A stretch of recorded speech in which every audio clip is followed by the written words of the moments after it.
Okay, let's get into this Patrick Tomlinson documentary, guys. So this is from Interesting Things from Around the World. I'm gonna actually head on their channel because better Yes. quality, and I'll promote them and I'll link it in chat Now, and go give them a view about it.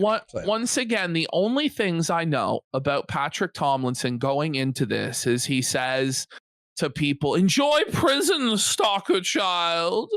He's apparently a science fiction author in Milwaukee, Wisconsin. And he recently won a lawsuit against the city for millions of dollars because he kept getting swatted. Outside of that, I really don't know anything about the guy.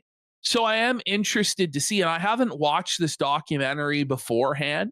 So it's not like going to be like the classic documentary watch where I just start saying things before the guy says them, you know? You'll see 50 minutes in, he dies. Ashton, don't spoil it. Ashton, no.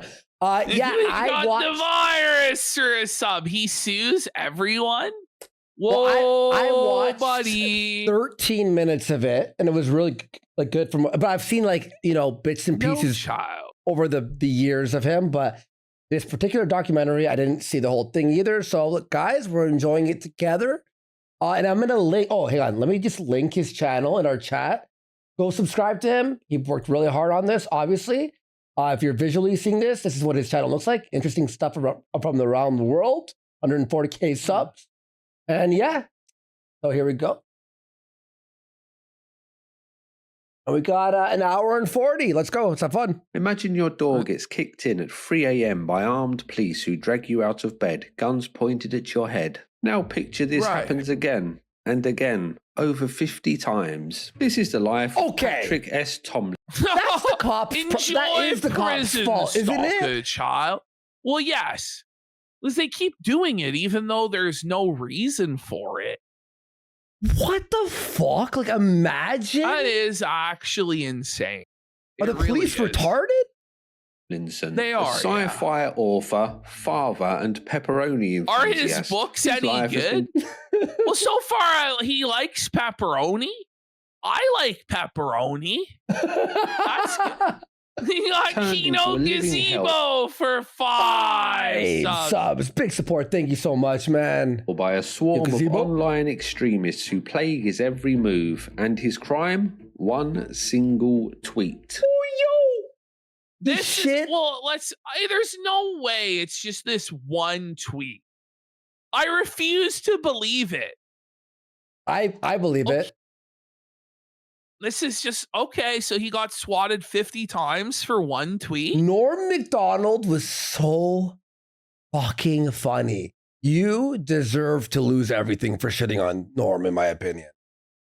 This is the. I'm just kidding. I'm kidding. Relax, Ash. I'm just joking. Version of events that has been reported countless times in news articles. But once you scratch the surface of this story, a much more disturbing one reveals itself. A tale of lies, obsession, compulsion, and a man who just couldn't stop. You're going to prison. This is the Patrick S. Tomlinson story. There you go. Interesting. Not much is known about Patrick's early life, which is surprising. By the way, don't swat anyone. You have to put do not swat anyone. That's fucking crazy. You know? Note, do not swat people. Given how well catalogued his later life would become. Well, that's it. Yeah, I do. So Guy Fieri says free the Adirondack chair. So Josh told me this, that apparently people were stealing his Adirondack chair. So they would put on Facebook, giving away my Adirondack chair, and then people would come and just take his shit off his porch and be like, yeah, it's free, don't bother knocking on the door or anything. Just take it. It's such a fucking that's fucking crazy, dude. That's fucked, bro. I'm like, I sympathize. Like, listen, does he deserve this? We're gonna find out. I guess we're gonna find out. He has to just be a complete fucking lunatic. Imagine this story. He's like, gives to charity. He's the nicest guy ever. We're like, what the Stop fuck? talking, child. He comes from Patrick himself. He describes himself as the son of an ex-hippie psychologist and an ex-cowboy electrician living in Milwaukee. Cowboy he also claims that his father was a professional bull rider / rodeo Wait, clown. his who had father's plastic in his head riding from a bulls, serious buddy? car crash. Holy, his dad's gay. His dad's getting fucked up the ass by black men for a living. I didn't know that in Wisconsin. This is a thing, I guess, in Wisconsin, is that you can actually ride a bull for a living. Wait, what? Who knew? And that his mother is kind of a badass, who was once kicked out of a Slipknot mash pit for elbowing people and giving people what he called a mother's stare. His love of sci-fi started around She's the age kind of of a 4. badass. That's cringe. It's the bull. The bull. 5 when some Star Wars videotapes mysteriously appeared on his front porch, with him watching these videotapes at least 100 times before he turned 10. What? School records show What? that He Pat was not watched Star part of any Wars clubs and 100 got a low times? grade That's- point average with a What GPA the of fuck is? Where did people get this? People got this guy's like high school transcript. Where the fuck did they get this? 1.7, which I'm informed is not very high. He claims that his parents had a piece of paper held on their fridge by a magnet for over 20 years. On this paper is written DLTIW, which stands for Don't Let the Idiots Win. This being his family mantra could help explain some of the behaviour that His we'll see family later on. Mr. mantra is Tomlinson "Don't let the idiots win." So it's just an entire family of lolcows, just a complete lineage, generation after generation of just lolcows, where everybody despises them, and there's like the whole world's against us, but it's their fault. They're idiots, not us. Okay. This is He's explaining apparently a lot. man that has done a lot with his time on Earth, having seen and done things that most of us can only dream of. In his younger days, he was a lifeguard who had performed CPR twice, once on an elderly person and once on a child, with both of them sadly dying. He was also... What? They both died? Who the fuck? How is he that bad as a fucking lifeguard, buddy? You couldn't even get a 50% success rate on doing the CPR? That's sad. That's sad. So a lifeguard what a piece at the of shit. He killed I them. volunteered for a while as a lifeguard for swimmers training for Special Olympics. And that doesn't match up with my experience with people with autism. He's doing CPR on fucking retards, buddy? No wonder they died. It was hard enough for them to breathe to fucking begin with. Disabled child. Olympics. This must have been a very busy age for him, as he also claims that when he was 19... Is that just whiskey? Like a whole half bottle of why whiskey? is all these like stories? Why is he sharing all of these stories? Like, he must think he's a really special boy. People are really interested in his life story, for sure. Very busy age for him, as he also claims that when he was 19, he went to Hawaii and met an ex-Japanese kamikaze pilot. This old man had been riddled with guilt over if you were a Pearl kamikaze pilot... Terrible kamikaze pilot. You're alive. Yeah, like he failed at kamikazeing. I don't really... Oh, shit. Whoops. You know, it's just bullshit. What do you mean? Let me tell you. Okay, hold on. Let me tell you about him, child. Why is he referring to everybody as child? That's ridiculous. He followed orders, then he went home. He saw the truth of Pearl Harbor being rewritten in front of him. This didn't happen. No, he rebelled. He brought... Buddy, that's wouldn't have fucking happened in Japan. Shut the fuck up. This never happened. We got Kino Gazebo for 10 subs. Big support. Let's go. Thank you, King Gazebo. Appreciate it. Hi to all the new followers. So became outspoken over the role that Japan played in World War II. He then took his family to Hawaii to show them what he had done, which is when he met 19-year-old Patrick and started to beg him for forgiveness through one of his family members, as the old man couldn't speak English. Let me tell you about him, child. Why does he say child all the time? I'm guessing Wait, he followed orders as 19-year-olds tend to do. The orders of kamikaze but failing? Like, what are you talking about? But he lived? The Right. pair became friends, which is how Patrick knows so much about his backstory. Wait, Pearl Harbor.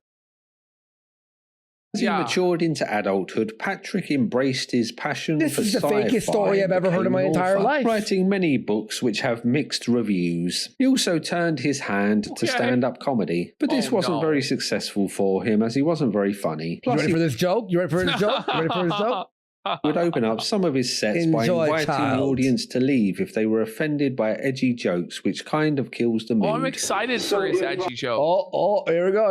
It's funny. Here we go. If you have a weak constitution, or if you generally, are made uncomfortable by that, then please, stand up. As we all know, like the edgiest and funniest people always give a warning about how edgy they are beforehand and tell you to please leave the room if you what?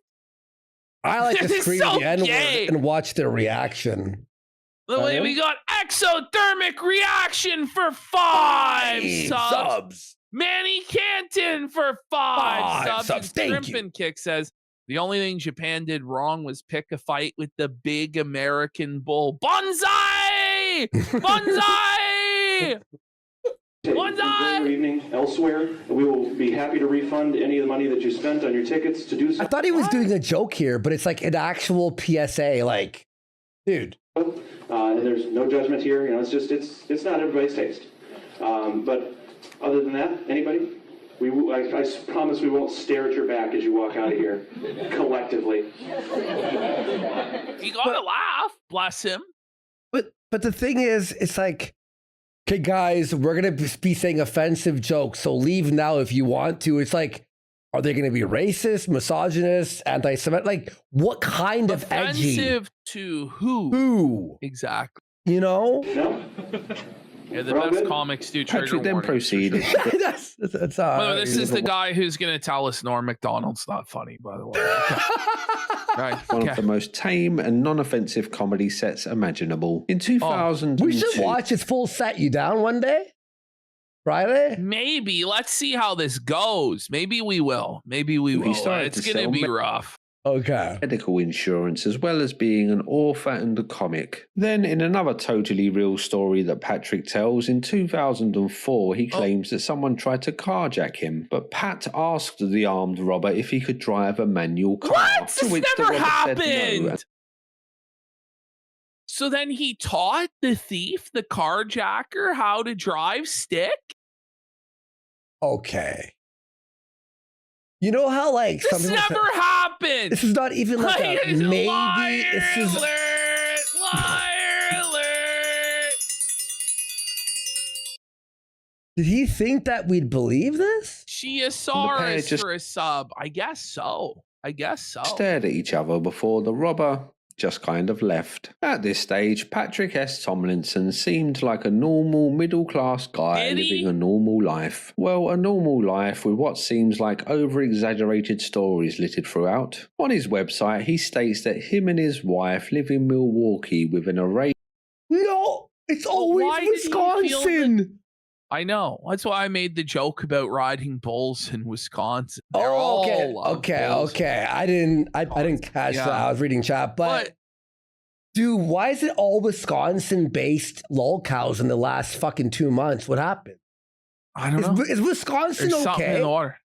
Is Wisconsin okay? No, they're not, buddy. They're all Elkies in Wisconsin. I'm gonna be real. Wisconsin needs to go at this point. Press 1 if you're from Wisconsin, okay, guys?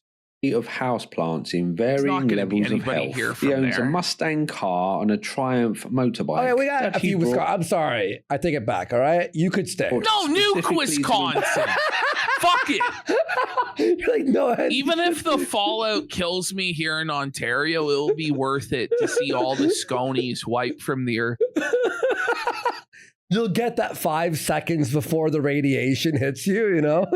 Embarrass and infuriates Harley riders. And on his Twitter, he states that he is a screaming rage demon of light and justice. Oh, that's but beneath cringe, this mundane man. facade lay a more disturbing story. Patrick's marriage was not going as well as he had thought. His wife and one of his friends were growing closer. Who the fuck is that fat in a fuck? collection of photos. Did you see that guy in the red? Whoa, is that the guy cut?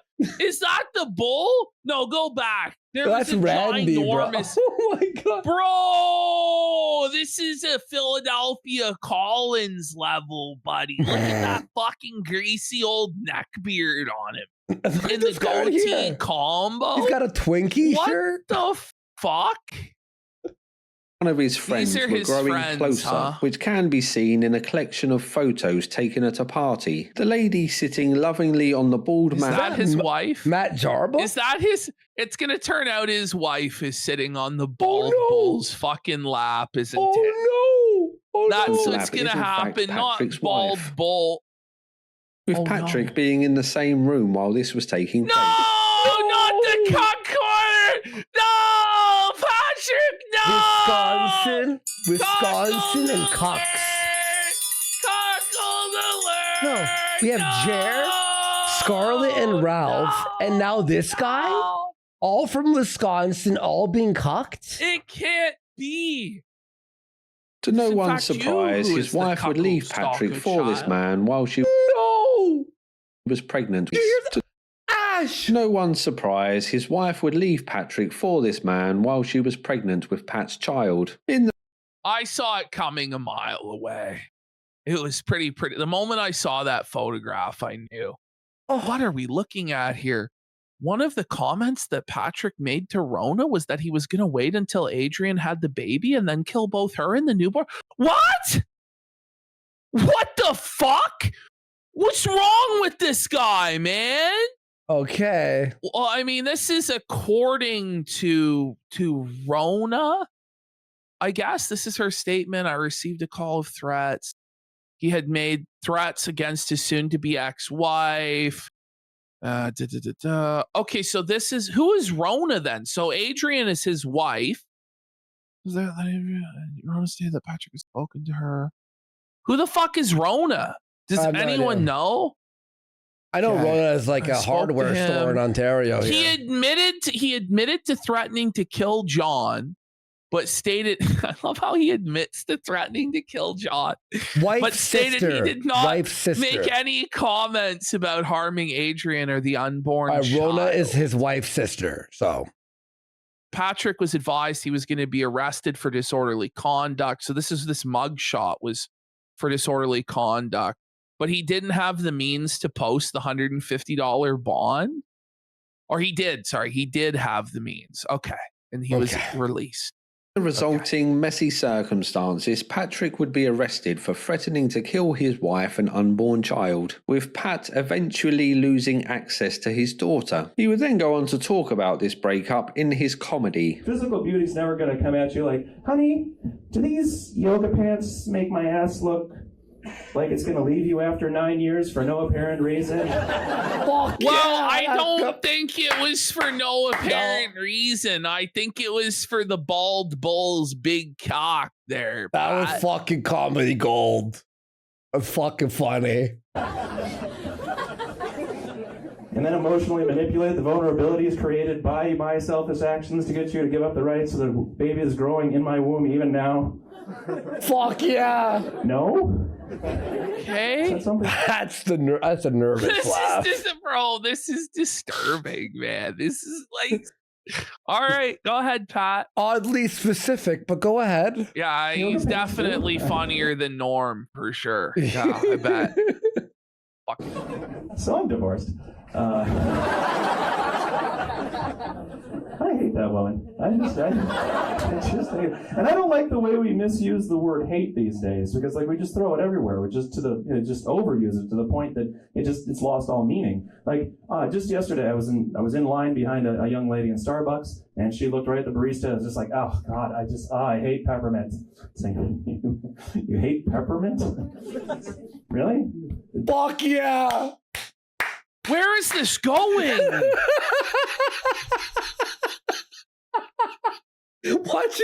watching Ashton like watch this joke is like Phil trying to wonder why he has no money coming in. You're like, what? Peppermint divorced you, so 3 months later it could marry your friend Spearmint? Did that?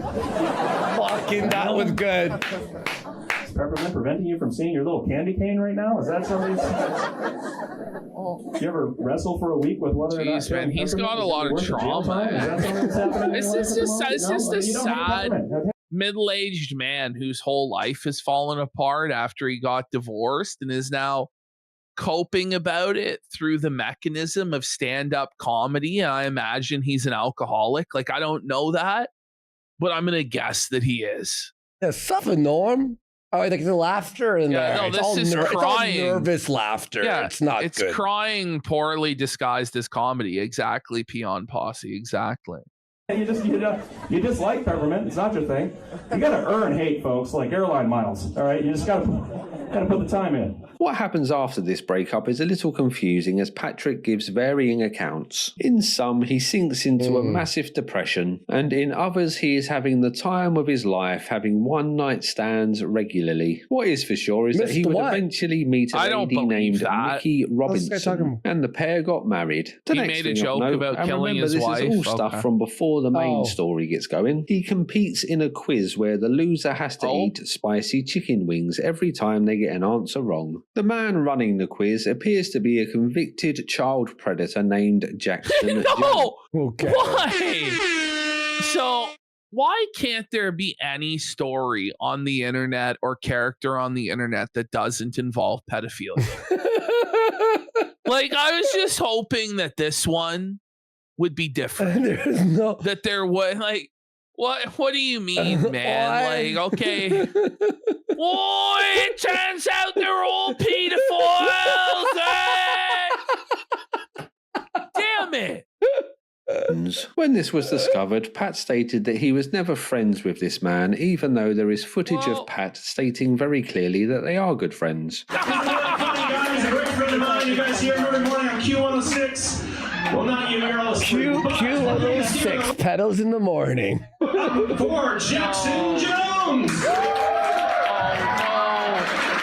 But the man who collected funds for children battling for their health is accused of contributing to harm against kids by possessing child pornography. In case you were wondering, Patrick lost the quiz, with many speculating that he intentionally lost so that he could eat more chicken wings. He also uploaded videos to his YouTube channel that never really took off. On this account, he would post kind of... capital of USA? Oh, New York? Oh, man, I guess I'll have to eat one of these chicken wings then. He's just hungry, you know? Short vlogs of his day-to-day life, right clips of Minnesota. I go through this content, but you know, comedy shows and recipes or comedy skits. It's a little hard to know what this is, really. Patrick Tomlinson here to show you how to make a quick and easy breakfast and lose all of your English and Asian friends at the same time. Step 1, get some water boiled. Okay, hold on. Whoa. There was a lot to unpack there, in my opinion. First of all, why is he taking it upon himself to show us how to make breakfast? Who told him that it was his responsibility to tell us how to cook fucking breakfast? You know what? Good point. And then what does this have to do with white and Asian people? Like, what? There's a joke here somewhere. Watch. Step 2, drop some ramen in there.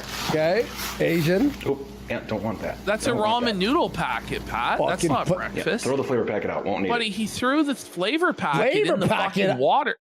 Is this, I almost said the N-word. Is this motherfucker gonna put tea in fucking water? Like DSP. What is he doing? Okay. Step 3, get a big cup and a nice strong breakfast tea.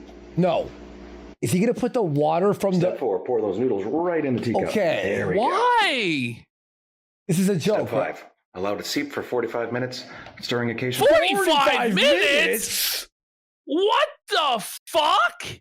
What the fuck? Add milk. There's no way. Why? He's not eating this. And now you're ready to enjoy your traditional breakfast ramen tea. All right, maybe he deserved what he deserves everything. He deserves everything he got. So bad. Don't ever do this. No one ever do this. Okay, This is terrible. Oh, he's fucking kidding around. You see? We judged he's a real trickster. Okay. We were tricked. We were tricked. Hilarious and or delicious, whatever the case may be. One of the main things that he used his YouTube channel for was sharing his political views, as this seems to be one of his main passions in life. Patrick describes himself as a true conservative for some reason that I can't quite work out, but really he would be considered far left by most people on the political How spectrum. can I be conservative? Bring it back. Work out, but really he would be considered. How can I be a conservative and fight so hard for the Democrats? I'm not. I'm fighting for America. The Dems are the only party doing that. So here we are. What? I can disagree with the Dems on policy and still hate. Okay. So we're dealing with a real special retard.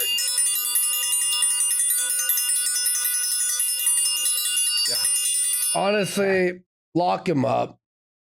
Considered far left by most people on the political spectrum. His rants never got much attention on YouTube, but it was Twitter that was his main outlet, and he would gain some moderate success on this platform. His Twitter handle is stealthy geek, with him choosing this name, as on the outside he is a tough guy, but on the inside he is a nerd. Ah, how both heartwarming and intimidating. One of his most viral tweets from this early stage was him refuting the pro-life argument with a question that he claims has never been answered. How are you conservative then? The tweet lays out a thought experiment asking, would you save a child or a tube of embryo from a burning building? Oh this my tweet God, flew around Twitter, landing in Ben Shapiro's lap, who covered it on his show. Get owned with facts and logic by Ben Shapiro. Oh God. Refuted Patrick's claim. Oh boy. Here's his argument in favor of abortion. And it just drips with condescension and disdain. Anyone who disagrees with him is a fool and a liar. I'm so sick of that attitude. I really am. If I haven't Ben made that clear displays it all the I'm time. gonna make it clear now with regard to Patrick Tomlinson. Here's what he tweeted, quote, after everyone was done frantically refuting each other, Patrick came out on top as he had gained many more. How was Patrick like famous enough that was he just like a random guy who like blew up or it's just slow. I know it's just low hanging fruit for Ben to dunk on, okay. Where it went. Fair. I think like everybody was like putting it on Twitter, retweeting it, dunking on him. So Ben was like, aha, here I am. Okay, I wasn't sure if he was like a YouTuber or something. Followers due to the attention that this tweet received. He was now riding high, calling himself a political firebrand and bragging about having an IQ of 140. But Patrick stop it! Anybody who ever tells you they have an IQ of 140 is fucking retarded. Certified. Straight up. Fucking ridiculous, dude. He is an actual real-life tough guy who has mastered many martial arts. I'm one of those actual real-life tough guys. It seems that somewhere in this rapid rise to mediocrity, Patrick started to get very paranoid. In 2017, he claimed that his apartment was burgled, with the robbers taking his joke book and his... They stole his joke book and his gun. Right. Okay. This is a message from someone who doesn't like what I have to say. Are there police reports of this? Did this happen? Concealed carry handgun. Pat thinks that this was done by some shadowy force that didn't like the things that he was saying. He also started to claim that people had... Wait, so you break into someone's house to steal his notebook? Oh my God. So Patrick here is making the first mistake when you deal with this shit, which is to bring attention to it. Because the more you talk about getting doxxed and swatted, the more you're going to get doxxed and swatted. Mm-hmm. Because people know that they're going to get a reaction out of you by doing it.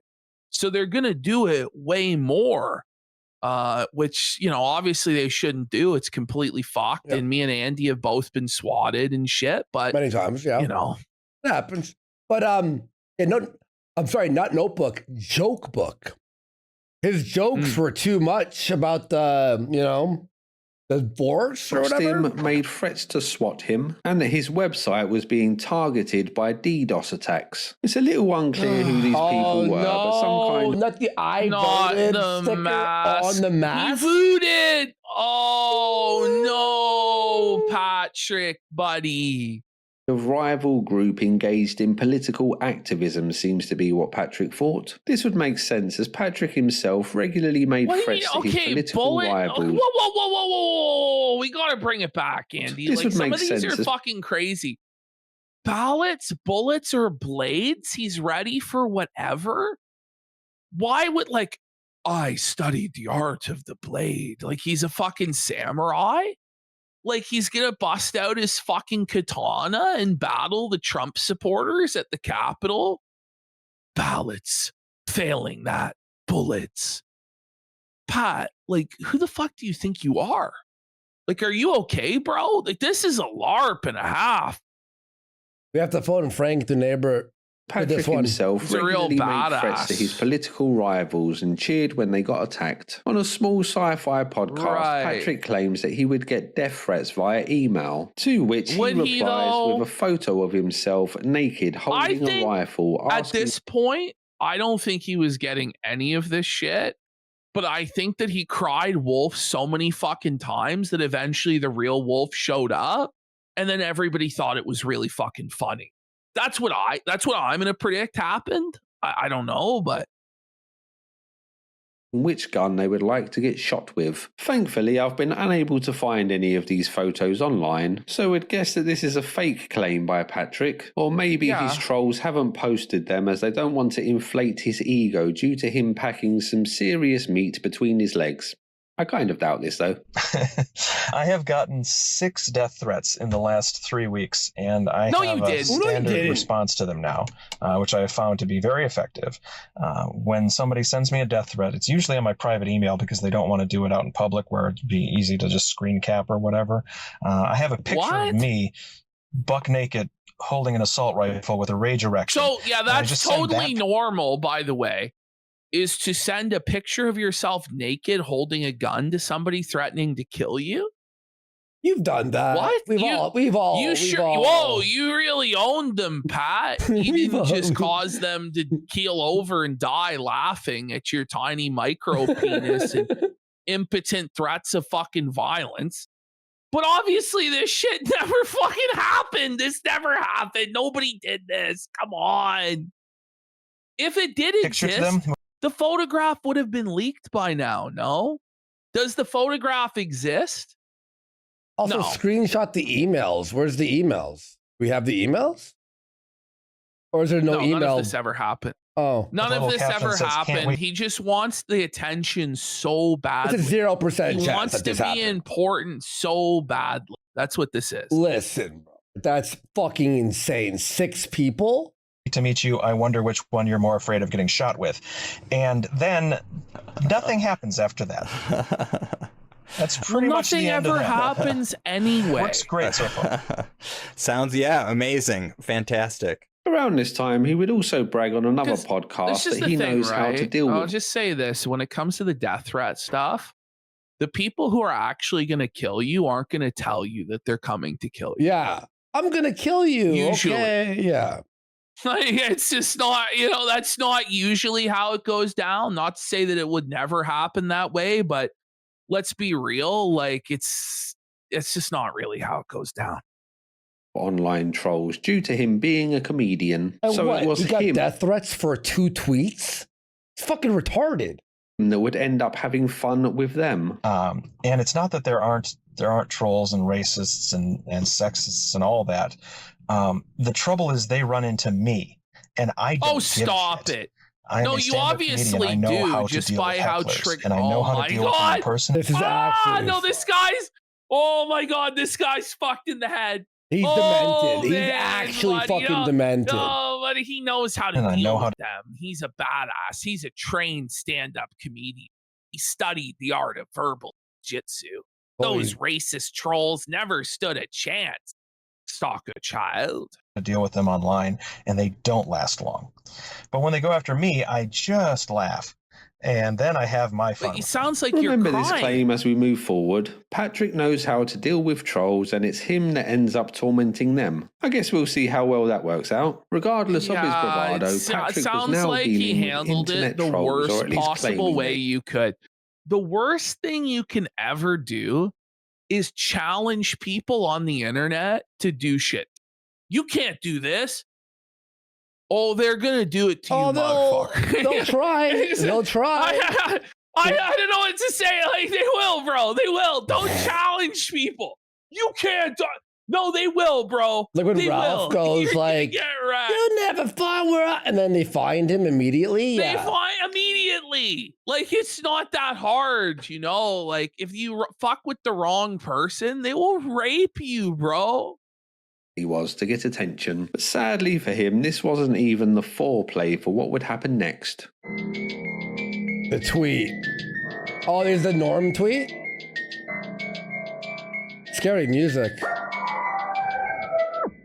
On September the 11th, 2018, Patrick S. Tomlinson would post a tweet that changed his life forever. In this momentous tweet, he would state that he thought comedian Norm Macdonald was never funny. This was coming off the back of Norm Macdonald. It's his own personal 9/11. Wow. Okay. Now, I thought that what had happened is he posted this on like the day that Norm died, and that's why everybody was pissed. But we'll see, okay?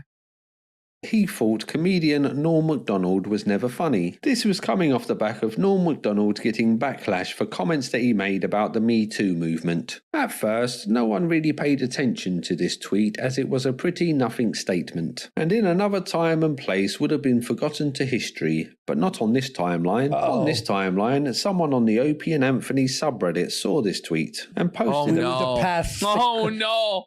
Not the Opie and Anthony subreddit, buddy. The O&A pests are like intense. Like they're hardcore. They've always been hard fucking core since O&A days back in the day. Like about it on the subreddit. Again, no one really cared too much on the subreddit as no one really knew who Patrick was. So it was just some random guy's worthless opinion on a comedian. There were, however, a few angry replies to this tweet and Patrick argued back to these replies. Sadly, these interactions have been lost to time, but it was this that first put him on the radar of the trolls as someone who could be milked for a few laughs. The Opie and Anthony subreddit had started off as a fan group for the shock jock comedic duo, but over time turned into more of an anti-fan group, a place where people with outrageous senses of humour could gather and talk about shocking things and troll. Okay, he's underplaying it. They did stuff that make like A-logs blush.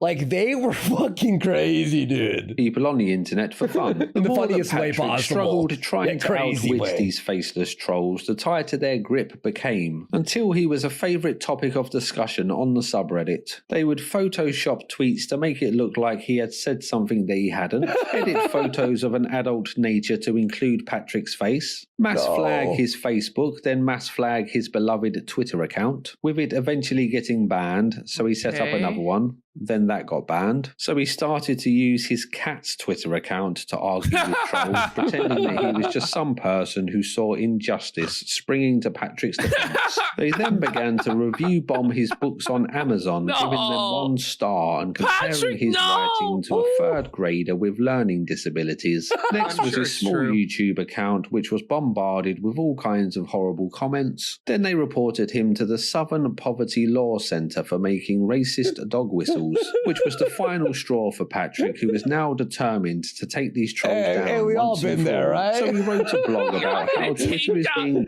You're never gonna take down the trolls, bro. It's never gonna fucking happen. Oh no! Who hasn't been reported to the SCLP?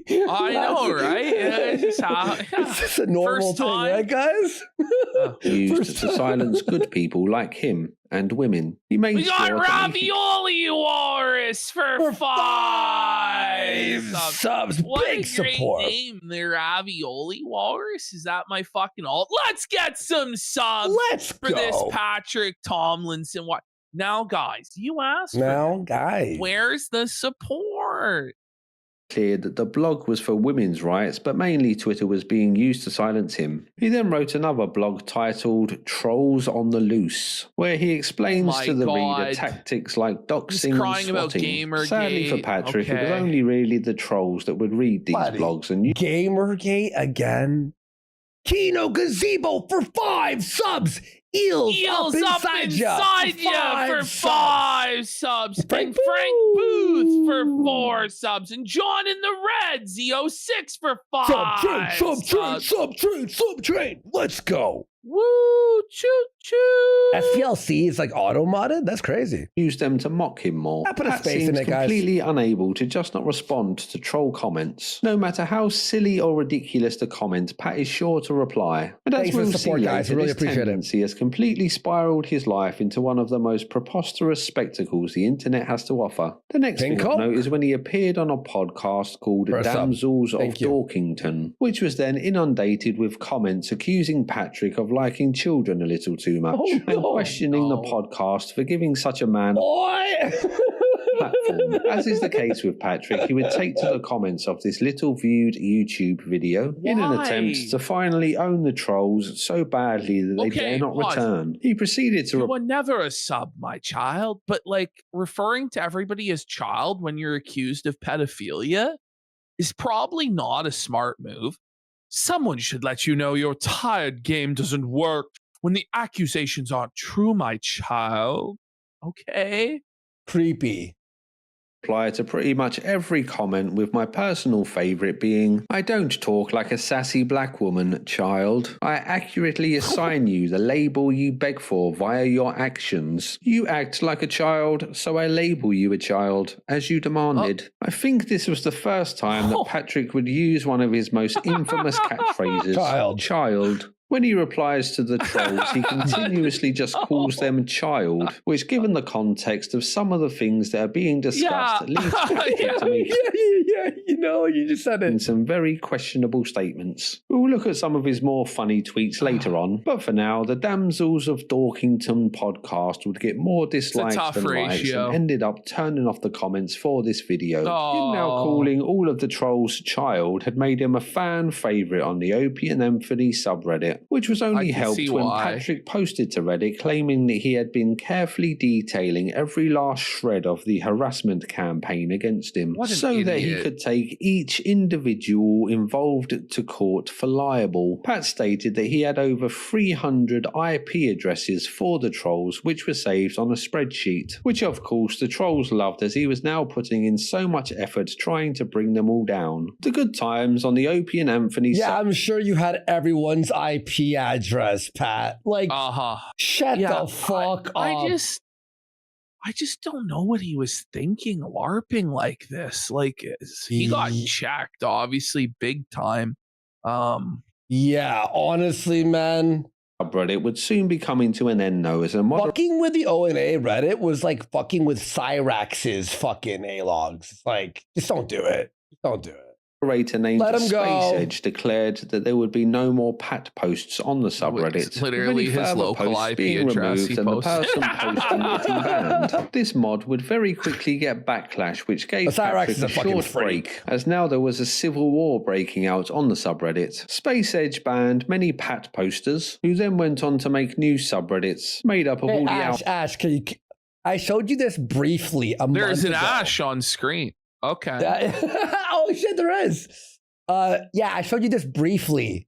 Remember, I was showing you the thing of Anthony Cumia and his brother was on People's Court.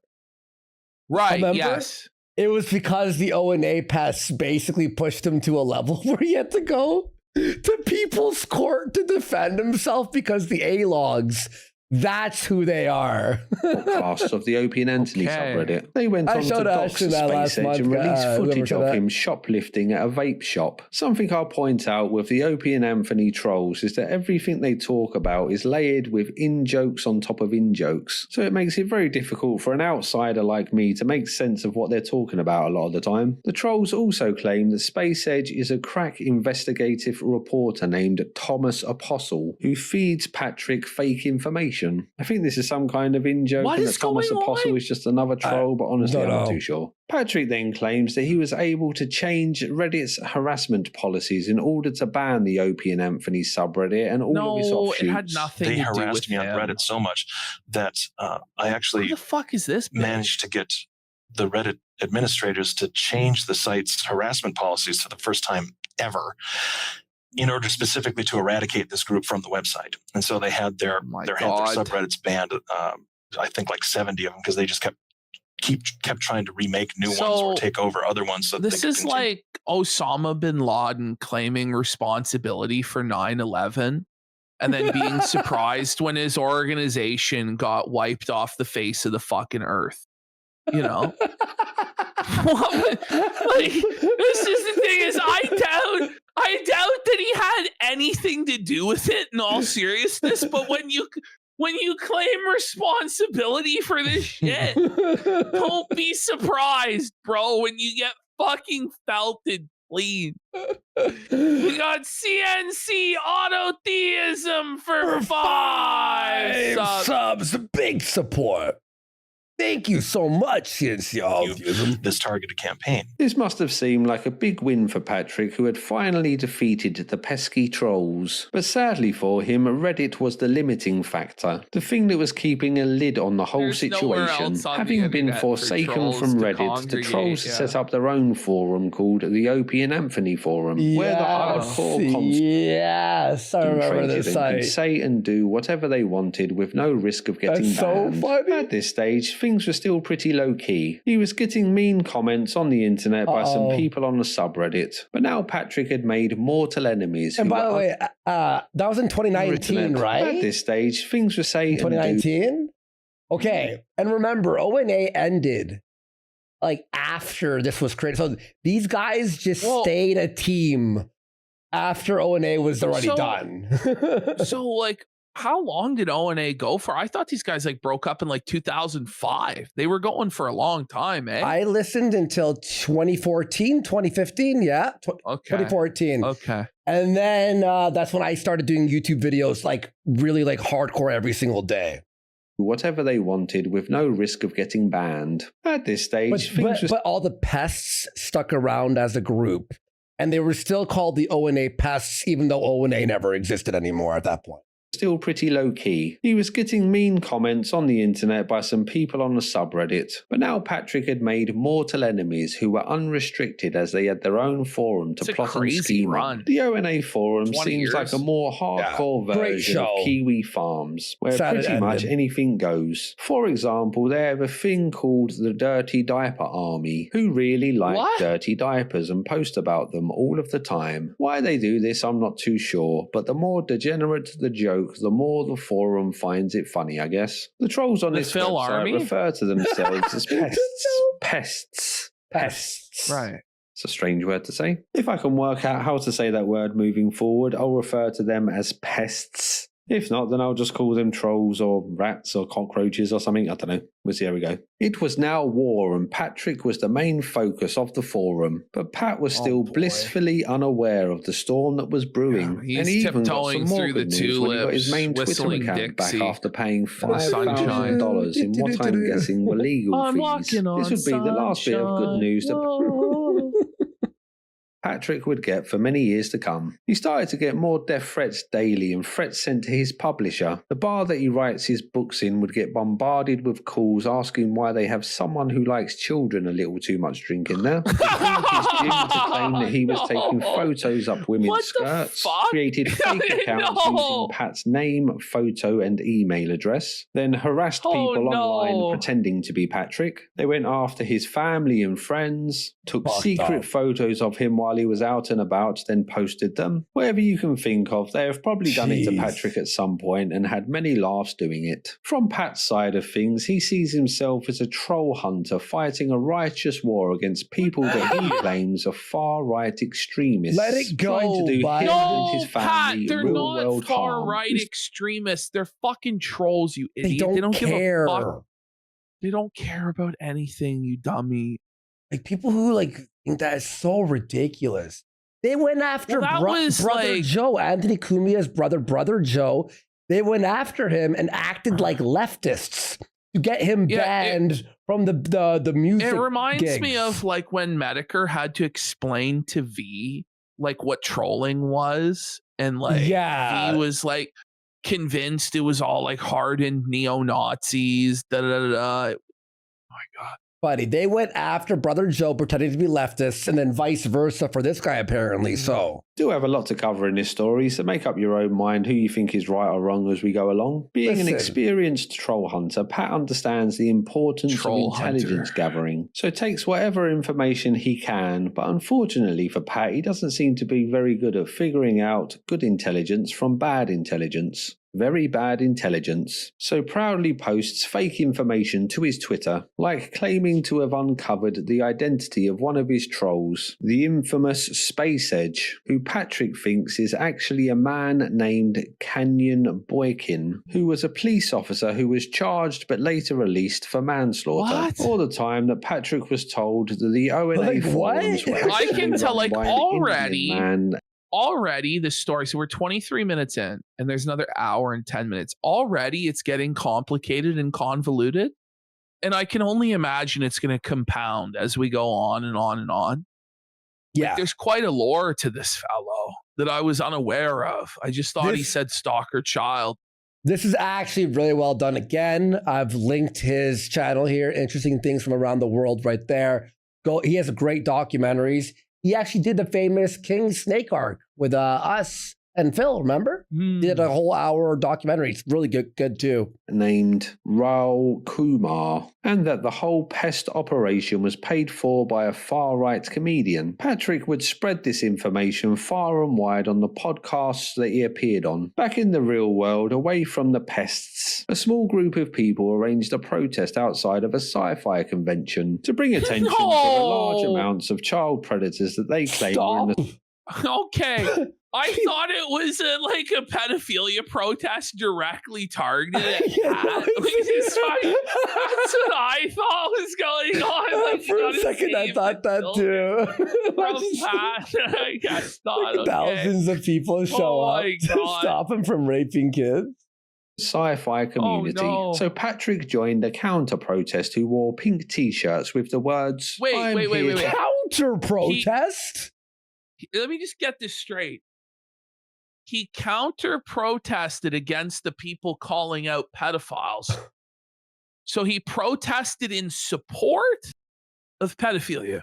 No. And he wonders why he got swatted 50 times. Okay. Right. Wait. Right. Okay. Yeah. So you're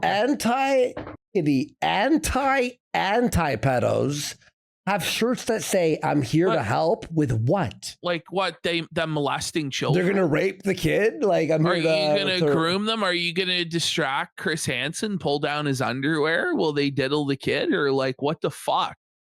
What's happening? Wait, what? Help written on them. He then said, okay, look at this group of anti-pedophiles. You know, like, few sus things. They kind of look like, you know what I mean? They kind of look like the sort of people you might think are like that. Okay. What do we... Whoa. Okay. It's about confronting the protesters and bragging on Twitter how he had to be dragged away from getting in the face of one of these people. Are we missing something? Let me at him. It's like a scrappy dude. And a few people had to help me disengage from a fascist. What? What's the fascism here? That they're not letting people molest children, I guess. I guess that's a way of looking at it if you're a pedophile rapist. 20 brought lockdowns and COVID. So now with more time on his hands, Patrick could dedicate himself fully to hunting trolls. Like a bird flying in the mud, he would bring down this unknown Old group. Man Kung Fu says Patrick believed it was all a mega psyop, which is why he counter-protested. Like, what? Okay. That people wanted to stop pedophiles is a psyop? Even if it was, why would you join the other side? You know what I mean? Like, even if it was a complete psyop, you're going to join the pedophiles and go, actually, like, what? This is fucking crazy. Of faceless pests once and for all. Sadly for him, it would be the pests that scored the next point and mark an escalation in the story when an advert was taken out on Craigslist claiming that Patrick was giving away free food to homeless people. Which sounds nice. The free food that Patrick was giving out was in fact pepperoni that had been made from kidnapped African American children. With the ad claiming that Patrick was Wait. Oh no! Let me go back. No, my statement at the beginning where I said I liked pepperoni didn't age well. No, no, buddy. I got it. Okay, wait, what? Patrick was giving out was in fact pepperoni, which Craigslist, and mark an escalation in the story when an advert was taken out on Craigslist claiming that Patrick was giving away free food to homeless people. Which sounds nice. The free food that Patrick was giving on Craigslist. Now, isn't that free to put up an ad on Craigslist? It's not like they put this in the newspaper or on a billboard or something. Wait, someone put on Craigslist, I'm giving out free food to homeless people, and it happens to be made from African American children? Right. And people read that and went, oh my God. So you have to pay to post on Craigslist? We don't use Craigslist in Canada. It's Kijiji or whatever the fuck it is. Giving out was in fact pepperoni that had been made from kidnapped African American children, with the ad claiming that Patrick was grinding them up in his basement. This advertisement was then used to get to the police to visit Patrick and check that he was. So someone's like, hey, I just saw an ad where some guy's grinding African American children in his basement to make pepperoni to give to the homeless people. Man, and the police were like, okay. We'll check this out. That adds up. I'm sure the guy who's doing that would just publicly confess to that. Yeah, let's go kick his fucking door down. Yeah, that makes sense. Wait, this is crazy. And actually grinding up local black children to make pepperoni. I think this was the first of what would be many visits the police would make to Patrick's home. Things would get worse for Patrick when he got a speeding ticket and was ordered to attend a traffic hearing. Due to COVID, this hearing would have to be done over a Zoom call. That was open to members of the public. So this all happened in just the last 5 years? It sounds like this is the sort of shit that would happen in like 2004. You know, the cops to now, like all the way to now, in 2021 are fucking believing that some guy on Craigslist is posting that he's turning African American children into pepperoni and showing up to Bud's house being like, kicking his door down. Care to explain? Where are the children in your basement, Pat? These cops are fucking retarded, bro. They're like the dumbest cops in the world. The pests joined and somehow had microphone permissions. One of the people attending the hearing. The pests got microphone permissions to his court hearing on Zoom for his fucking driving incident. Was named How the fuck? Norman MacDonald, and another one was named Thomas Apostle, who I'm guessing was there to report on the hearing. During the hearing, it appears that Patrick was overcome with a severe case of flatulence. But the deal would remain the same. I'm sorry, there's some crosstalk there. What I understand, everybody needs to mute their computer or their telephone or whatever device they're using. We're experiencing a lot of background and feedback noise at the present time. Very well. Thank you. Wait. I'm not quite sure who's making all the background noise or the feedback noise. I used to keep calling it background or feedback noise. Ripping ass. What the fuck is going on? How is this real, dude? What the fuck? Oh, no. Yeah, this is John. No. What a farce, bro. Did you hear what that? A fucking Did you hear the People's Court? the people's Is that a callback to fucking to Brother Joe being fucking A-logged by the People's Court? I think it was. This is the plaintiff, Patrick Tomlinson. I'm hearing a lot of background noise. I gotta rewind this. Oh, yeah, this is John. This is the plaintiff, Patrick Tomlinson. I'm hearing a lot of background noise. Milwaukee writer who abandoned his daughter like a pussy.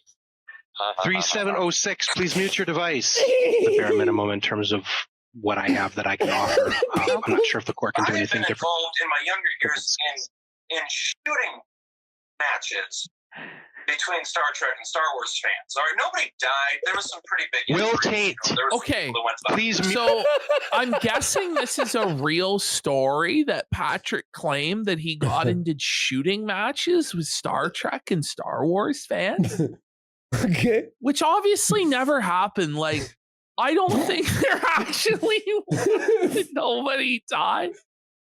The guy's so mad, by the way. I wasn't even aware there was really a rivalry between Star Trek and Star Wars fans. And when I saw like the movie Fanboy, you ever see a Fanboy? Yes, classic. I was pretty confident they made that shit up, but maybe there is. That's so funny, man. Oh man, I'm like dying. This is actually really fucking funny. Mute your device. He was given a $200 fine for his speeding. Patrick and the Pests were now at the start of a feud that no All one... that for $200? Just pay. Just pay and get fucked, bro. wanted to walk away from. A marriage truly made in heaven, or hell, as the case may be. And things were only destined to escalate from here. Hey, this is Norm MacDonald here, and this is a message for all of Patrick's friends. Oh, no!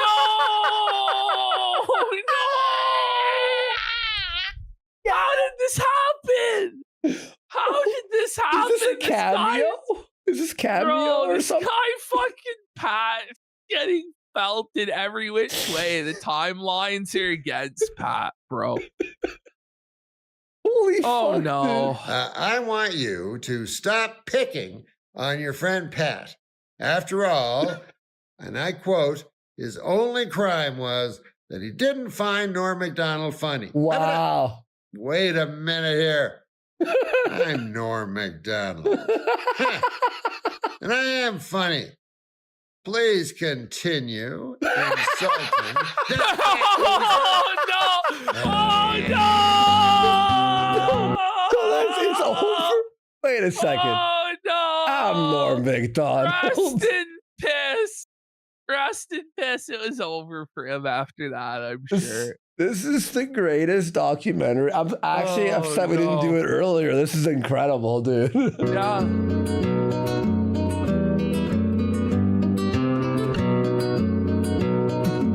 Patrick and the Pests had been locked into an online battle for 2 years now, with neither side showing signs of backing down. That is In such fact, a fruity both sides were fucking photo. Like, what the fuck was he thinking?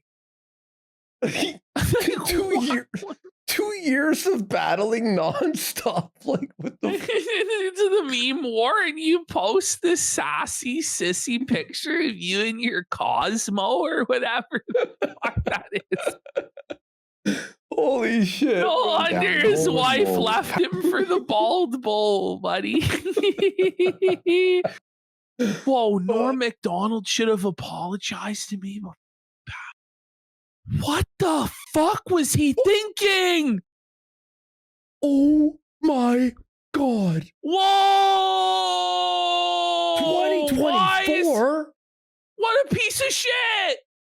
What a fucking asshole. Pat demanding that Norm MacDonald apologise to him, and the Pests diving deeper into Patrick's personal affairs, finding out that him and his wife had over $40,000 in COVID loans, with some on the forums speculating that the pair could have been committing fraud, loans? but as far as I know, these speculations were never proven. On Christmas Day, Patrick decided that he was going to cook a nice beef Wellington for him and his wife, and proudly posted a photo of this momentous. So, I don't know if I missed something. I thought he was divorced from his wife. He got a new wife? Yeah, I actually... Or is this... Wondering. Did he get a new? Does anybody know, or is this before he has a new wife? This is 2020. Incels. New wife. Okay. Incels. Go ahead. We have. What's the excuse now? So this guy's figuring it out. What are we gonna do now? Someone goes, she's underage. Well, we don't. He's oofy doofy maxing, bro. Trust me, bro. He's just a beta box, buddy. Achievement so that the world could appreciate his cooking skills. Unfortunately for Pat, his Wellington was a little bit overdone. Some may say burnt. And this charred Christmas nightmare was soon turned into a meme by the ONA forums who photoshopped it onto the Hindenburg What the fuck disaster. was that? No, but actually, what was that? Fucking inedible shit. I've never seen any fucking beef Wellington. This is your Christmas dinner, you fucking retard. Why post that? Why did he post that though? Why did he like a meme? I get fucking up a meal, but posting the fucked up meal? What a fucking retard, buddy. Oh my god. Can I just say, like, how did this Hindenburg meme like get out of control? By the ONA forums who photoshopped it onto the Hindenburg disaster. In early 2021, Patrick filed a lawsuit against 60 John Does due to him not having any of the people's real names. The lawsuit was in regards to people leaving bad reviews on his books, with the owner of ONA forums being among the people sued. In the paperwork for the lawsuit, Patrick would detail how these John Does would encourage internet users to leave bad reviews on his books. Reviews such as John Doe number 9, who simply left the review sucks. Man, a few words is John Doe number 9. John Doe 36 was in trouble for taking the domain name patrickstomlinson.net. When people clicked on this website, they were confronted by an alleged Photoshop photo of Patrick giving oral pleasure to Donald Trump. Pat tried to subpoena Cloudflare and Google into giving him all of the information they had on websites such as Kiwi Farms and ONA forums, including the full names, addresses and credit card details for the owners, but the troll websites legally fought back, forcing Patrick to back off and drop this subpoena. As the lawsuit was unfolding in court, the Patrick S. Tomlinson story gained more attention, and he was contacted by a reporter at the Huffington Post who wanted to write an article about his struggles with online trolls. The pair then did a 2-hour interview on the phone with Patrick, giving the reporters all of the facts that he had, such as Kanyan Boykin and the owner of ONA forums Raul Kumar being financed by right-wing extremist comedians to target him. As the interview was coming to an end, the pair lost connection, and when they returned, the reporter had a surprise for Patrick. Hey Patrick, I think I lost you there. What's up? The Josiah tapes? Sorry about that. I was coming in and out of the building that has a bunch of steel in it, and I think it probably with my signal. So anyway. Oh, okay. Can you hear me now? I can, yes.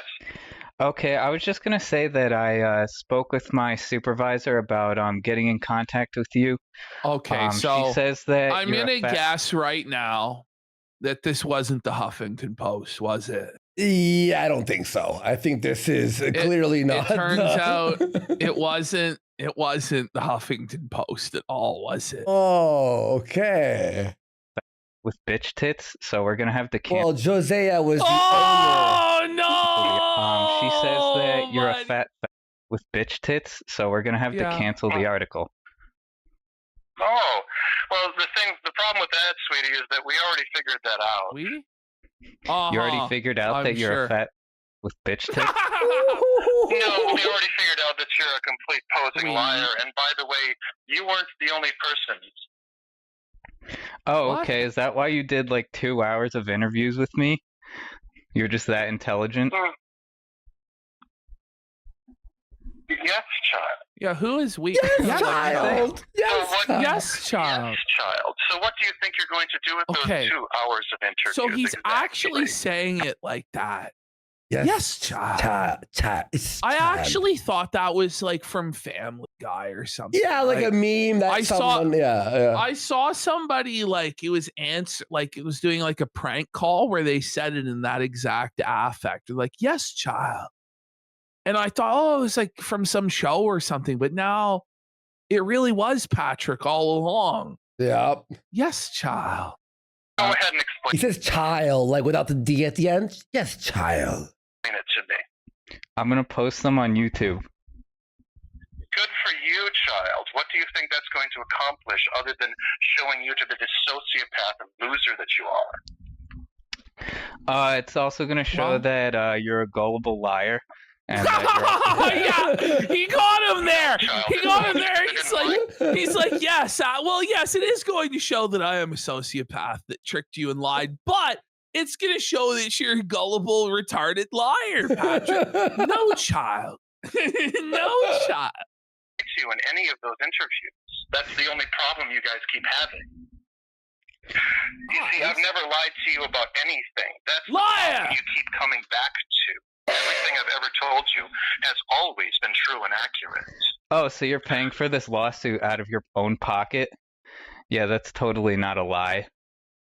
I'm sorry, what did you say? You said you're paying for this lawsuit out of your own pocket. That's obviously a lie. You don't have that kind of money. Okay, well, the problem with that, child, is that Oh my I didn't God. say that in those interviews. Yeah, well, you've said it many times to us and in public, so No, now we know. child, I have Yes, No, It's child. so yes, great. you have. This is Kino. This is No, Kino. It's amazing. It's amazing. Yes, This child, is you real. have. Yes, No, child. I haven't. No, You see, child. the He's fact actually keeps growing up doing is you it. don't actually Whereas listen it's to like what me I'm and saying. Ralph Okay, I'll make sure to hollering at accompany each other. those It's interviews. not true. Yes, it is. It's not true. Yes, it is. It's not true. Yes, it is. With so screenshots childish. of text Yes, messages child. where you said that you're paying for all of this with your own money. How's that? Didn't actually say that, little baby girl. Yeah, you Anyway, actually I'm going to did. enjoy what happens to you next. Yeah, I'm gonna enjoy what happens to you next too. Enjoy bankruptcy. Baby child, it only gets worse for you from here. What? No, it only You gets don't worse for know you. How much worse it gets for you from here. Have fun paying You're Rahul. going to learn. No, you sound like you have peanut butter in your mouth, little baby child. Alright, you have like the comebacks, dude. Baby child, you Oh don't have my anything God. to say to me. You're always wrong, and things are only getting worse from here. We're not facing bankruptcy. That isn't a thing. Well, you will be when they come to collect We are that not lawsuit facing money. bankruptcy. We Like know he's you a didn't kid. pay. Yeah, multiple. No, child. Oh, so We somebody aren't was just facing nice enough. bankruptcy, and we will never owe anyone a penny. So somebody was just nice enough to We throw will down never know anyone $100,000 in a a penny, child. We don't have to pay our debts, child, for we are royalty, child. I frivolous actually love lawsuit, this guy. This idiot. guy, Little child. Oh my God. baby child, your mouth keeps running, but your brain isn't listening to what's being told to you. We will never owe anyone a penny. Quasi has already lost. You didn't pay attention to the hearings. Child, you didn't listen to the hearings. Yeah, I did. Child. No, child, you didn't. Yeah, I did. Didn't listen. No, child. No, Mentally child. healthy people wouldn't react like this to a prank call, you fat faggot. Your fucking mouth, child. Don't speak anymore. You have nothing to say. That's why you always go back to saying Why wouldn't Patrick the F just word, hang up? because you have nothing to say. That's an accurate description of you, Patrick. No, child, it is not. It Yeah, is it a is. lie. It is a delusion that you have to believe in order to continue functioning. Okay. You have nothing to say. Nothing you believe has ever been true. So what did Judge Stein say that makes you think that you're going to win the lawsuit? Even though What I understand, just from the limited exposure I've now had to this person, is I think that he loves all of this. Yeah, of course. Like, I think he loves getting swatted. He loves having people persecute him. He loves battling with all of these fucking people because it makes him feel like he matters. It makes him feel like he's somebody. And honestly, these trolls are just fulfilling his deepest wishes and dreams, which is for anybody to care about his miserable fucking existence. So I actually don't really feel like, as I'm listening to this, I really don't feel bad for him at all. Because it seems to me like he wants this battle and he just is a total piece of shit.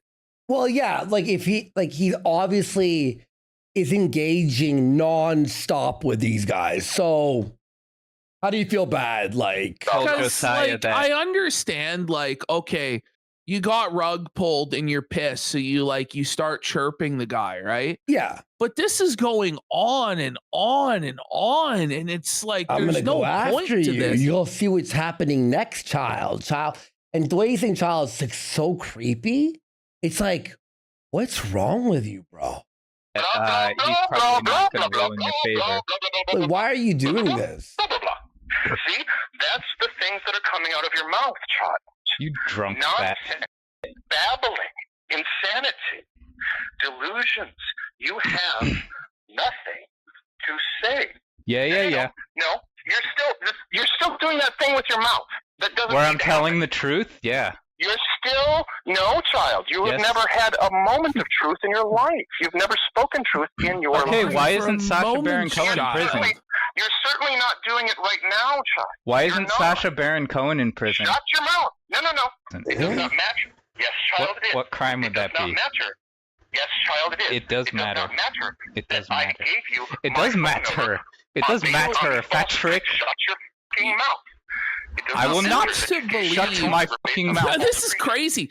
He seems to believe like he's some sort of like a character in a comic book or something, or like a villain. You know what I mean? Or an anti-hero. He's like an anti-hero. He believes like he's the main character in some sort of a story, and that he's giving like this brilliant soliloquy that's owning the person he's speaking to, but it's actually just revealing that he's a complete fucking lunatic. He's the architect, someone said. Shut your fucking mouth. Why do you think you get to talk? Is this what you did to your school teachers every time they proved you wrong? Your fucking mouth! This recording would become infamous in the Patrick S. Tomlinson story, being known as the Josiah tapes. The lawsuit would drag on, racking up costs on both sides until finally Patrick dropped the case, with the pests assuming that he had run out of money to pay further legal costs. The trolls had been asking how Patrick could afford such a costly and ill-advised lawsuit, with most of them thinking that it was all paid for by the Sci-Fi Writers Association, which Patrick was a member of. Pests then started to investigate the SFWA to discover that the organisation had a pretty sordid past, with members being arrested multiple times for being child predators and other members being part of NAMBLA, which stands for North American Mandatory But this is like, bro, I knew that it was actually a real thing. But I thought it was like, a meme, like I didn't know that they're actually like, whoa, buddy. That's fucking crazy. They still exist to this day. Stopped funding the lawsuit due to all of the dirt that they had dug up on the association. I'm not too sure what the circumstances around this really are. What we do know is that the lawsuit was now over for Patrick and he had been defeated. But it wasn't over for the pests, so the owner of ONA Forums, whose username is Quasi, asked for his legal fees to be covered by Pat, which the court awarded. The amount awarded to Quasi seems to change a lot from the various different accounts of the story that I've seen, so I'm a little unsure about the correct figure, but the ranges I have seen are between $40,000 and $80,000. Plus, when you take into account the amount spent on Patrick's side, this would end up being a very costly adventure for him. Patrick refused to pay the money to Quasi, which made the debt grow more and more over the years. What an idiot! We'll come on to that later. One of the most well-known claims that Patrick makes is that he is an actual No, you are not trained in guy. knife. What are we looking at here? I didn't threaten you, sweetie. I shared several facts. 1, I am an experienced fighter. 2, I am trained in knife fighting. 3, I am proficient with a variety of firearms, stalker child. If you mistook these facts as a threat, It's because you're scared, child. Okay. Okay, bud. Okay. All right. We got a tough guy alert. I'm not threatening you, but I'm trained in knife fighting. Who trains you in knife fighting, though? Like, is the thing like you go to knife fighting? Who has been in countless bar fights and knife fights. SEAL stalker child. You name it and he has done it. He also has a favourite bar where he likes to hang out named Hooligans. He would post about this bar regularly, so it's become a favourite target for Why would you do that? Wait, you took a picture of it? Wait. Can he? Oh, anytime you want to come to Milwaukee and get publicly humiliated, you're welcome to it. I'm down at Hooligans, stalker child. He would post about this bar regularly, so it has become a favourite target for pests who want to taint and defile everything that Patrick loves. One time, a pest was messaging Pat, and it was arranged that the pair would meet at Hooligan's bar, the implication being that a fight would take place between the two. The pest, to prove that this was a genuine offer, sent Patrick a real photo of his driving licence, which is a weird detail. The pest turned up to the bar, but sadly Patrick was nowhere to be found, instead opting to file a... The pest sent his ID to Patrick to prove that he would fight him?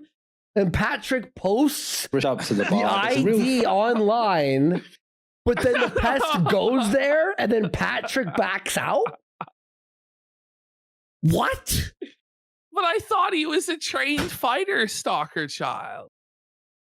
This guy has the balls to post his ID. That's crazy. Photo of his driving license, which is a weird detail. The pest turned up to the bar, but sadly Patrick was... I gotta ask, why is everybody involved in this ruining their lives for no fucking reason?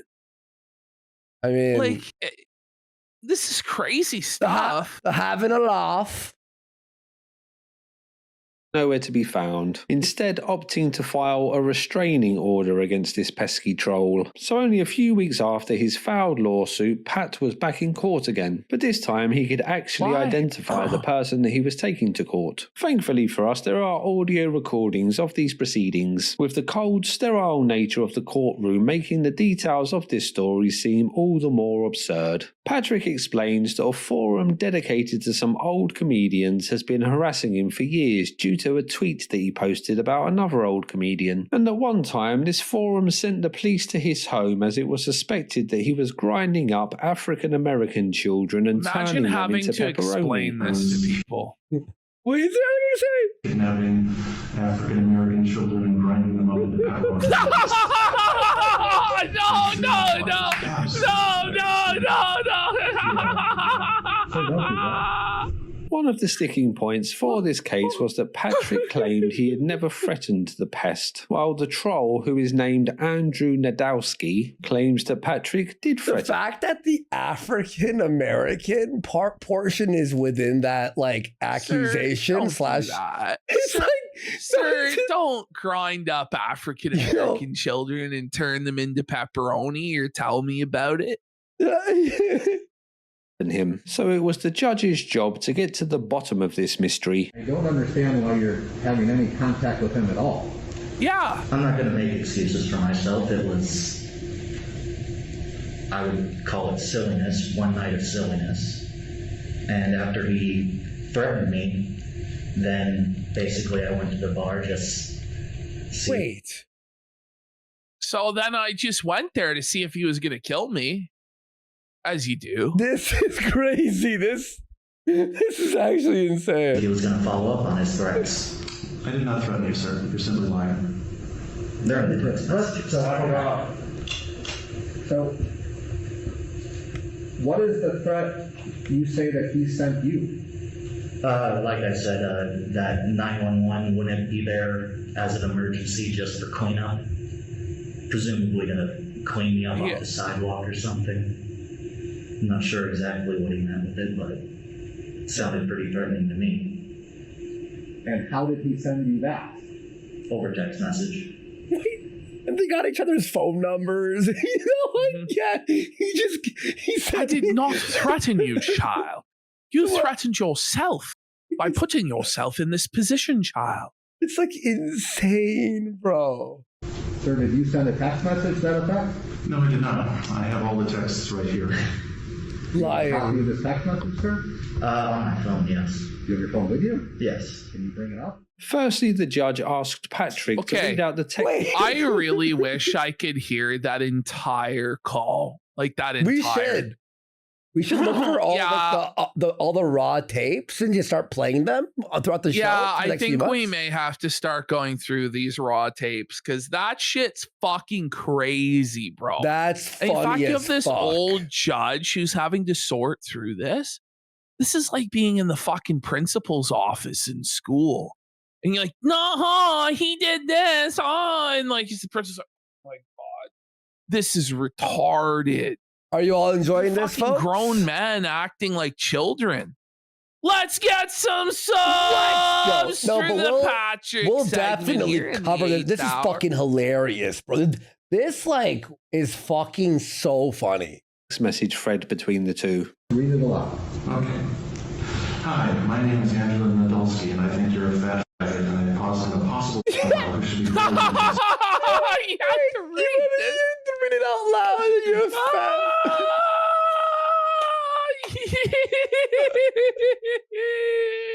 What was that? May you repeat that last part? Sorry. This is Kino Child. Mm-hmm. Top shelf Kino Child. Have fun being a middle-aged loser whose entire life revolves around the Twitter and your shitty books. See you at Hooligans. I don't have a social media presence, but my name is in fact Andrew Nadolski, and I have a bone to pick, child. It's amazing how you haven't learned a lesson in 3 years. You were the same in-denial asshole that you always were. Misspelling. If you were to offer an honest and candid look into your life and take responsibility for why you are who you are and what you're shit on O&A, O&A is short for OB Anatomy.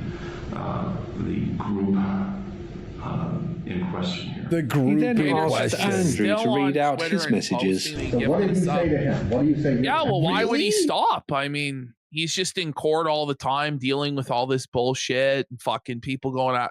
Why would you stop? Shit, just keep going, I guess. I said, where are you at? I want to buy you a beer. And then he said, you have been instructed to cease contacting this phone number. Continuing to do so constitutes felony telephone harassment.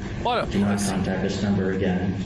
I said, I just want to say hi, little baby child.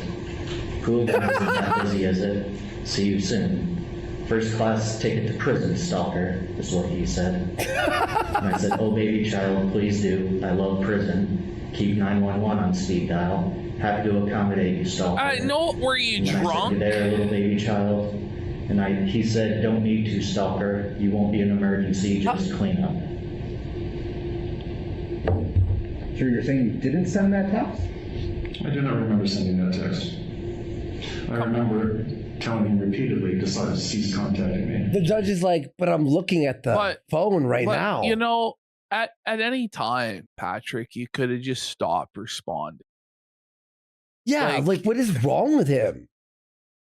And when he continued to do so after that, he knew he was committing a crime. He did so anyway. So it turns out that it was in fact Patrick that was lying. The judge rightfully found the situation very confusing, so asked Andrew why he was contacting Patrick. Mr. Nadolski, what is the connection to him? I'm sorry?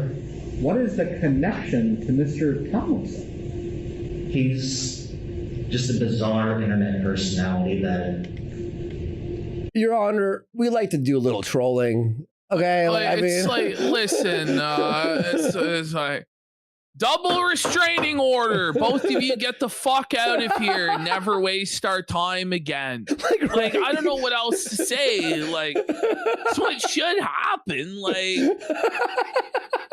double restraining order if you ever call us again.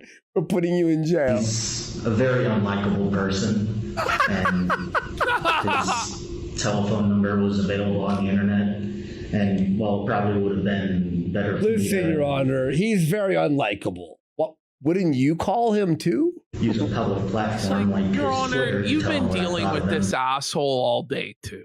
Okay? You Get know, it? he's a You piece of get shit. Child? For whatever reason that night, I thought it would be.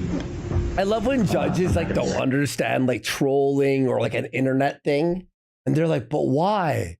I thought it would be appropriate, but I did text him.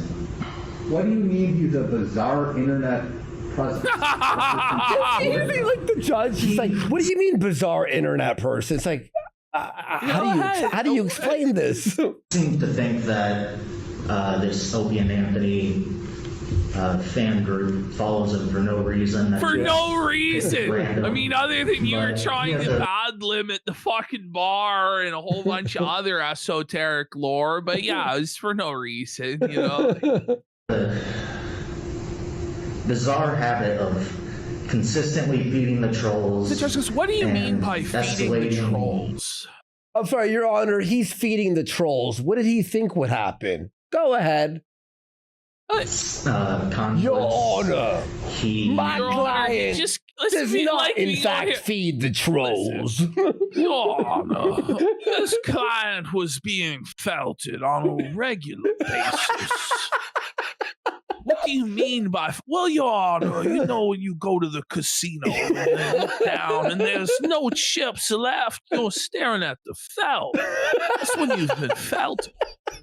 Now, you extend the metaphor to internet communication, Your Honor, and you'll see that, in fact, Mr. Tomlinson was felted, stalker child. What? We're going to have a recess. It is, in fact, you that is felted, stalker child. How is the judge not like, we are throwing every version of this case out of court right now? Stenographer had that. I was feeding the trolls to the official transcript. Write that down. Write that down. He is just in general an abrasive personality. Your Honor, he's abrasive. How could we not try to ruin him mentally? How could I not threaten to fight this guy I never met at a fucking bar? You know? He's annoying, okay? You just picked him out at random. Well, no, I've been kind of looking at his internet presence for... You picked him out on random? No, I've been watching him for a long... I've been stalking him for months, really, you know? Maybe a few months, I'm not sure how long. And what type of forums does he post on? He posts on Twitter mostly. About what? I guess I'm not understanding. So you like, no, it doesn't really make any sense. I'm trying to figure this out. This isn't making any sense. Even the troll's laughing. The troll is laughing. He knows how fucking stupid this is. This doesn't make any fucking sense. Well, I'm going to call him up. I mean, he has years-long history of just the way he engages people is bizarre. Like with the text messages I read off, I keep calling him child, little baby infant. That's how Mr. Tomlinson talks. And that's how he engages with people that he doesn't like. He talks in a very bizarre way. He, in general, just... This is amazing. The judge's face is like this the whole time. Like, he's just like... This guy trolled so close to the side and was just so about it that he went to court and then actually justified his trolling before the judge and was like, well, Your Honor, he keeps calling people stalker child, you know, and he needs the last word, and I wasn't going to let him have it, Your Honor. So I was prepared to murder this man, really, in cold blood. And can't let any conflict go without getting... And this guy was he the owner of... No, this is someone else. It's someone last word. In the end, the judge sided with the pest and the restraining order was... Let's go! You make great points there, Mr. Pest. What? What do you mean?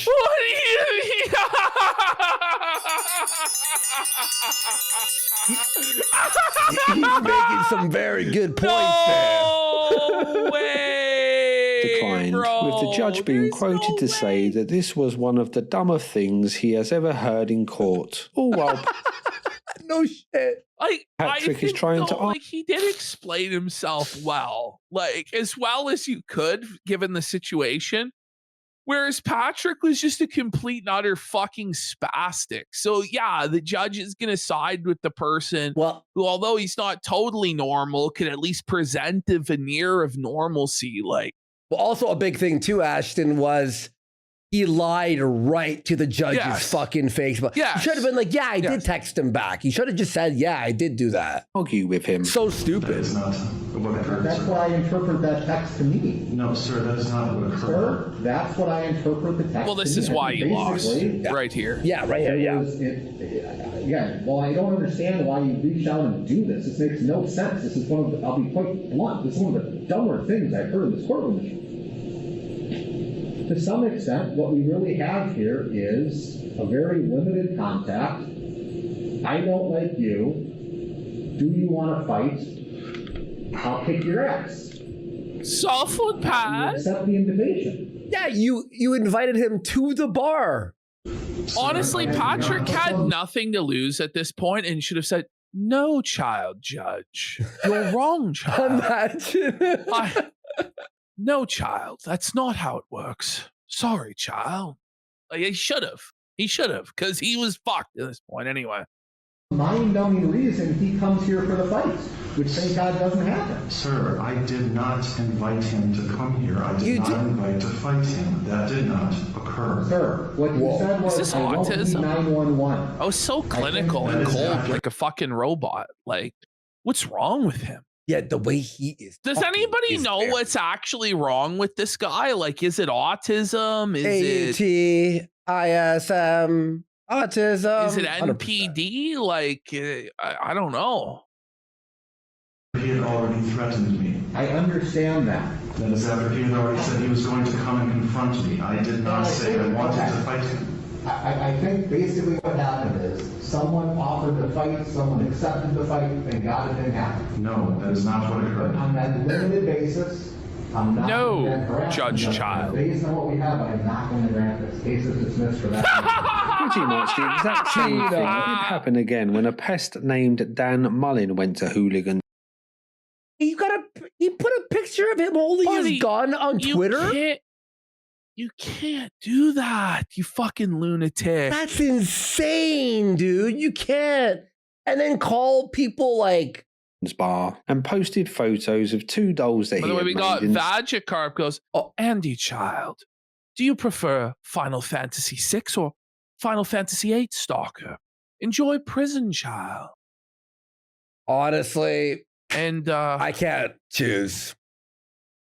Nailed to the Felt says, love the interesting things YouTube channel, great content, cover this guy going forward.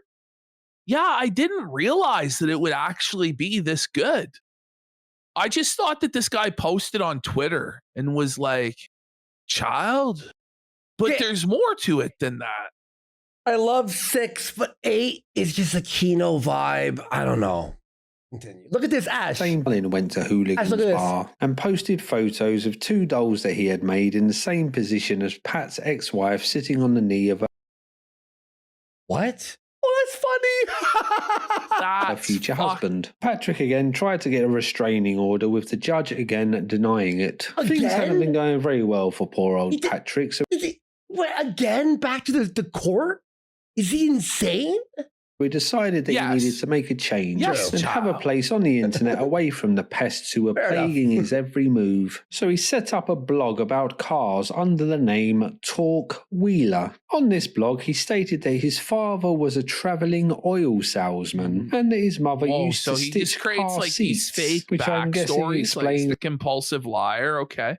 Yeah, right. He's mentally fucking gone. It's his love of cars. Finally now he had a place to relax and unwind, where he could embrace his passion for motor vehicles. Sadly, shortly after he set up the blog, Talk Wheeler posted a photo of his car which was known to trolls. So soon this blog was flooded with pests who started to call him Pork Squealer. Then the blog just descended into what his Twitter account was. Patrick telling the stalker children children that they will soon be going to prison. Another aspect to this story is that Patrick had police called Have to any his of home them 3 gone to times at prison this point. yet? This, of course, had moved things away from internet trolling and into real-world danger, something that Patrick was rightfully angry about. As far as I can tell, no group has taken responsibility for doing this, with the ONA forums claiming that Patrick may be doing it to himself for attention, but Pat is very forthright about blaming it on the forums, which, given all that has happened, seems like a fair assumption on his part. The 4th time this happened, an audio recording surfaced of the incident with Patrick shouting at police officers, telling them to stop talking as they don't know anything, him explaining to them about the pepperoni story, and demanding that they never come back.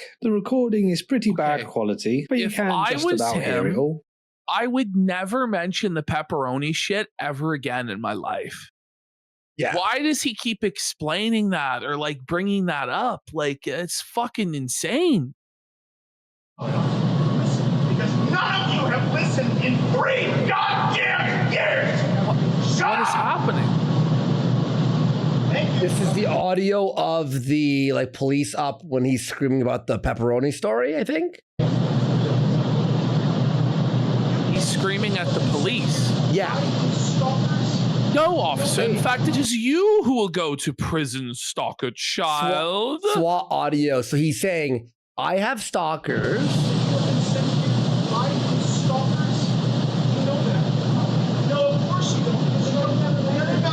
He's like, you know them, of course you don't, or something. Of course, the best thing to do with cops is to get really aggressive and start screaming at them while they have guns pointed at your head. That makes sense. You know, don't de-escalate the situation and remain calm. No, escalate it and fucking call them out. The African American children were blended into sausages. What? What? Don't know anything. At this address. Shut up. I'm still tired. Okay.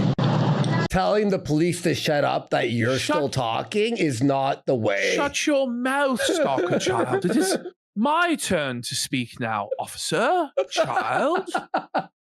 Shoot me then. Silence, Shoot cop me child. You have any idea how many times I have called you to let you know that this keeps happening? Do you have an idea? It's more than once. It is my turn with the talking stick, officer child. We got Jack Mayoff for 5 subs. Let's get some subs. Let's go. Big support. Thank you. Still about 5,000 at 5 in the morning. Yikes. Never come to this address again. Trump? Now, if I need any of you, I'll call.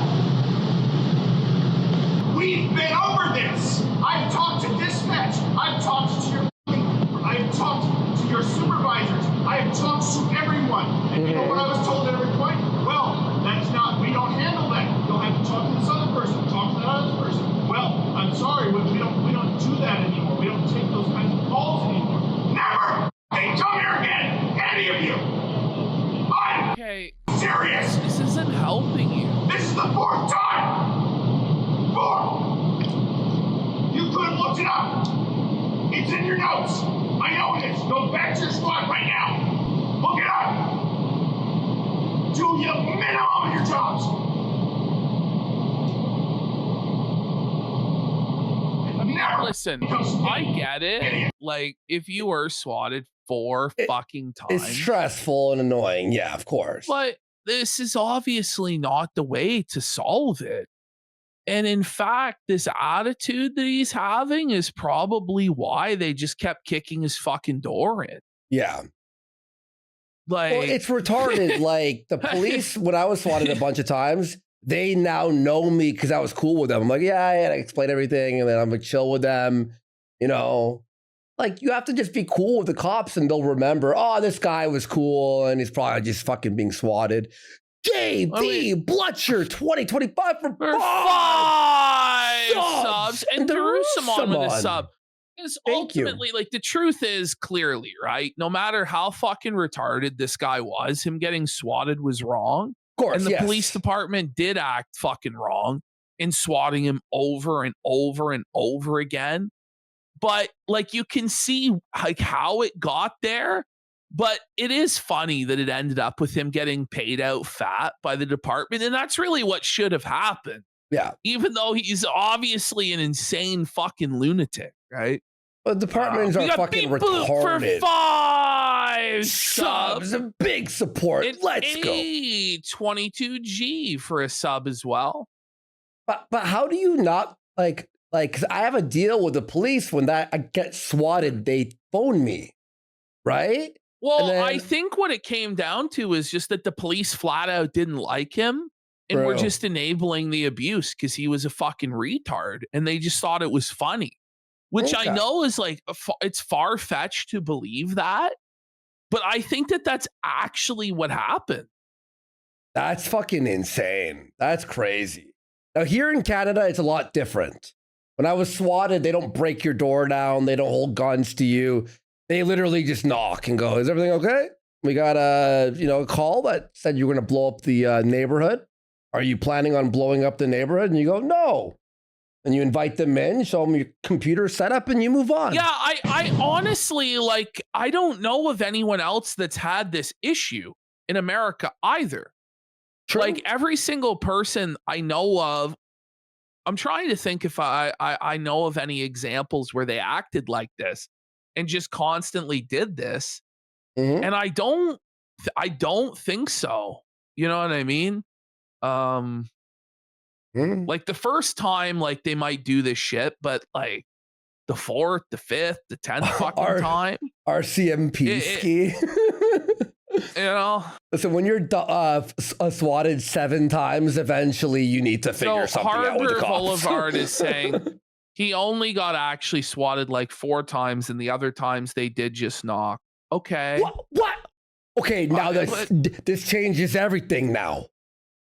What a retard. Well, they still shouldn't even fucking, like, at a certain point, I don't know. I guess they have to. This needs to be solved, though. This issue with the swatting, like, it's fucking retarded. It's wasting everybody's time. Well, it was with that guy, the sector swatter, who got like how many years in jail. Also, someone who swatted, I think that's the problem, Heart of Lorca. Like, they can't ignore it because if it is an actual emergency, then they were fucking negligent. But at a certain point, like, it's just retarded. What if the one we got time JV Blucher says this is pure Kino and I'm crying laughing over this F slur cuck. Suffer child. Well, Ash, say you wanted to like kill someone or threaten them or do something, you could swat them a bunch of times. When the police go, okay, it's always a swatting, then you do something, then they call and need help. Now the police go, never mind. You know what I mean? So it's a lose-lose. It's the problem. Lose-lose, yeah. Leave. Never return. We will be talking to your supervisor. All of you. Never come here again.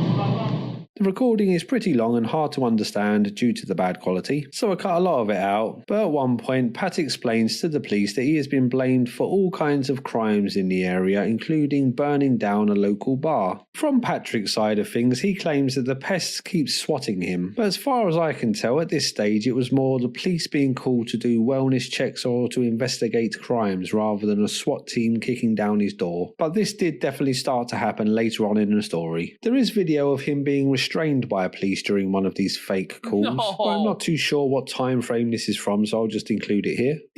Look at this guy he's streaming with. By the way, a CAC P, of course, man. I'm enjoying the show, bro. Thank you so much. Look at this guy that he's fucking streaming with. Is that Failure? Is Failure still alive? Saying that calling the police to somebody's home can be very dangerous and should never be done by anyone. What? No. I'm showing you respect my. No, you are not. You have not. No. Turn around. No. Hands behind your backs. Put your hands behind your backs. Enough.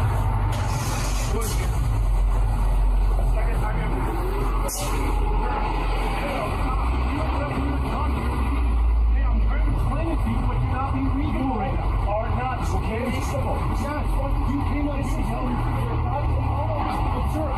I mean, so it's tough here because, you know, I don't think the police or Patrick have a reputation for being reasonable. Like, you know what I mean? Yeah. But I'm pretty sure this is Patrick's fault, really, and he's being unreasonable because not every officer is unreasonable, whereas Patrick, 100% of the time, we know is unreasonable. Unhand me, child. Oh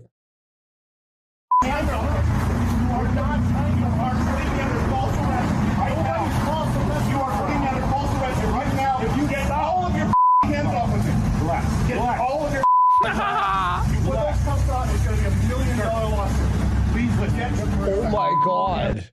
He goes, this is going to be $1 million lawsuit. And fuck, is he right?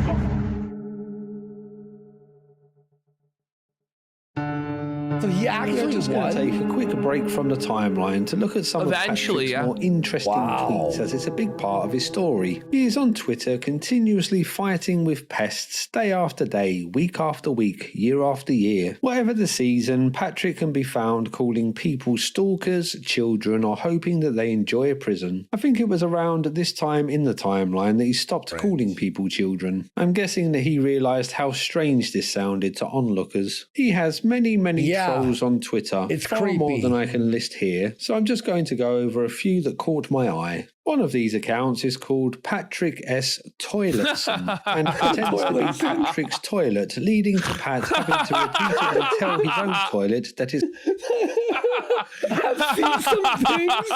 They, them flush.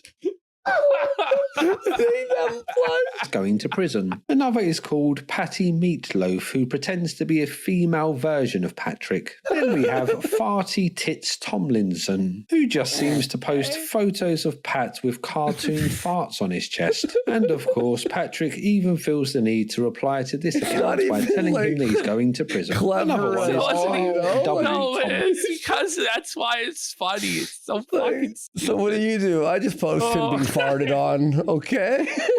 Every day for the last 6 years.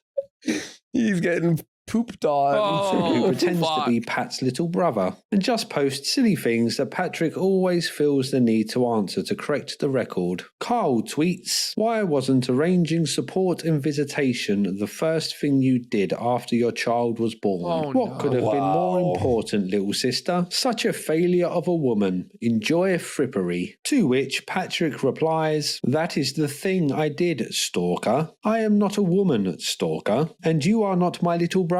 You are a clinically obsessed criminal cyber stalker facing multiple felony charges for crimes against my family. This is why your life is already over. Enjoy prison." To which Farty Tits Tomlinson replies, "Uh-oh, looks like someone's got a case of the farty tits," alongside a doctored photo of Patrick with a cartoon fart going on his chest. Surprisingly, Patrick didn't reply to this tweet, but no doubt this stalker child will be enjoying prison one day very soon. Back at the start of the conflict with the ONA subreddit, a user called FartPoop22 shared a bad... Fart Poop 22. But he's got a battle with Fart Poop 22. These are credible accusations against him from Fart Trick and fucking what's his name here? Fart 2? Poop Pants 22. Poop. No, it's Poop Fart 22. Poop Fart 22. Of course, Patrick had to correct the record against Fart Poop 22 stalker child.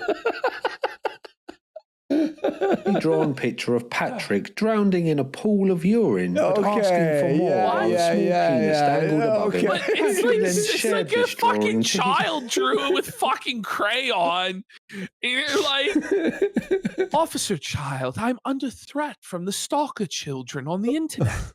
What did he do? Drowning in piss, child. What? Like, okay, sir, you're going to have to calm down. Main Twitter followers as an example of the harassment that he was getting, and argued with the trolls in the Phil, but it can be so much worse, Phil. Like, this is like fucking crazy, the shit they're doing to this guy, man. Yeah, man. This is fucking insane.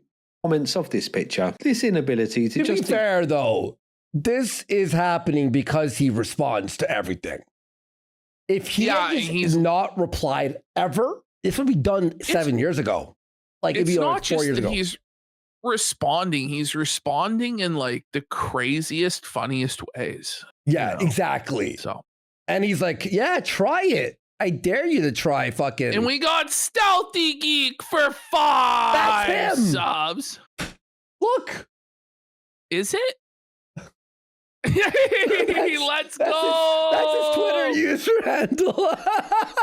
Patrick Tomlinson for 5 Nor such subs. silly things was really the reason that the ONA subreddit first started to pay attention to him. One time, Pat posted that he had stopped in a nice little cave on a day out with a troll simply commenting, "Not so," to which Pat replied, "So, stalker." Instead of just enjoying his nice day out that everybody knows that he had, he will waste his time replying to a troll who's clearly just trying to annoy him. Patrick replies to tweets on Christmas Day, New Year's Day, his birthday. No time is off limits for him telling the stalker children that they'll be going to prison. There are just so many tweets that it's hard to know where to start, and it's normally presented to you out of context as it's just him replying to troll comments. Like this one. Pat says, "I'm not an incel. Had sex with my wife this week already." Or this little treat. Can't think he is. What the fuck?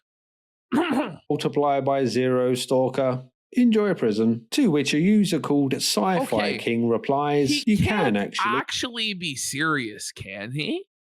Like, surely he's taking the piss at some point, right? Right, guys? It doesn't. Like, yeah. is he actually dead serious getting fucking rattled about dividing by 0 and telling people they're going to go to prison, stalker child, because they can't divide by 0? He's serious. How is he multiplying by 0, stalker child? How? You're thinking about dividing by 0. It's no wonder your grades were so poor in school, and that no one respects you as an adult. Patrick then replies, "Wrong yet again, stalker. Enjoy prison." Then George Washington says, "You can't divide by 0, Patrick. You can multiply by 0, though. No wonder you failed so badly at school." Then someone pretending to be Patrick says, "No, stalker, you can't. This is why your life is already over, stalker. Enjoy prison." To which the real Patrick replies to the fake Patrick, "This is why your life is already over, stalker. Enjoy prison." It's not just replying to pests. He had his name as Stealthy Greek. Stealthy Greek was the fake Patrick S. Tomlinson. But everything else was the same. Make Patrick's Twitter account a fun place to be. His original tweets can be pretty absurd, like this one. Fun fact, #Ukraine. A water balloon filled with $1 of paint thrown at the periscopes can disable tanks as fast as a $150,000 Javelin missile. Please do have fun. Or this tweet that I have no idea why he posted, but here we are. Pat posted this for his young daughter to read when she grows up. "Dear daughter, I hope you have amazing sex with partners of your choice as soon as you are ready." Then we have the strange details of his tweet. He doesn't own underwear, stalker child? Wait, what the fuck? Why would you say that to your daughter? Like, what? That's What's very going on? creepy, man. Yeah.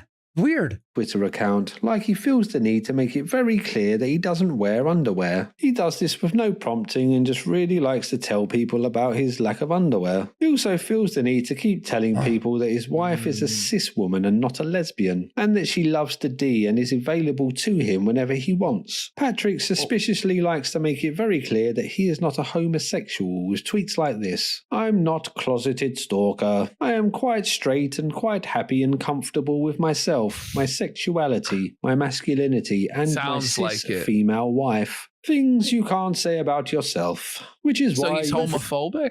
Listen, if you have to scream that you're not gay on the internet, like that's wild, bro. I can't even. Yeah, I can't you even are lie. gay. That's kind of fucking insane. Project your insecurities onto others. Oh, and by the way, enjoy prison. Patrick hitting us with the enjoy prison at the end there. It seemed like he wasn't going to do it, but he knows what the fans are here for. He also tells weird, unnecessary lies a lot, like this tweet. "I have all of those things too, child. And then much, much more. Also, I don't call myself an author. My publishers do. Night, night." Some random internet user then replied, Author is literally the first word in your Twitter bio. His Twitter does have a darker side, with Pat posting threats to people and showing off his guns and knives, implying that he's ready to use them on the trolls. Then there are the very graphic tweets that Pat does. But sadly, I can't go over on YouTube, but he threatens or wishes very extreme acts to happen to people or their family members. This pattern of online delinquency isn't just confined to Twitter, as it follows him to every platform that he uses. But Twitter is the main battleground on which the fight for the internet's soul is fought. And with that, let's get back to the main story. Here we go. Oh, here we go. The Adirondack chairs. Even though Patrick had been claiming that pests were swatting his home, he decided to rent out half of the property as an Airbnb. Unfortunately for Patrick, the swatting would only get worse and worse, with him releasing footage of the police now actually entering his home with guns drawn. In one of these videos, Patrick was led out of his home by the police in the middle of the night. And as we already know that he doesn't like to wear underwear, the blurry footage caught him in a state of undress. The pests then set to work trying to decode the outline of his manhood, with them tracing around what could be seen on the pixelated. No. That level of A-log is insane. Oh, not the outlines. Brian, no! Bri! Fly away! This is the rhythm of the night. Oh no, the rhythm It was used to troll Patrick on Twitter, something that got under his skin a little more than normal, forcing him to reply over and over again to the stalker children to tell them that they're going to prison. This moment passed after a while, but Patrick being a laughingstock on Twitter is a lifelong affair. About a month later, he tweeted to claim that Tesla was not actually a car company, but a subsidized emissions credit product, to which a community note was placed on the tweet stating that 3% of Tesla's revenue comes from these credits. This was then retweeted, and Elon Musk himself posted a No! Elon dabbed on Pat?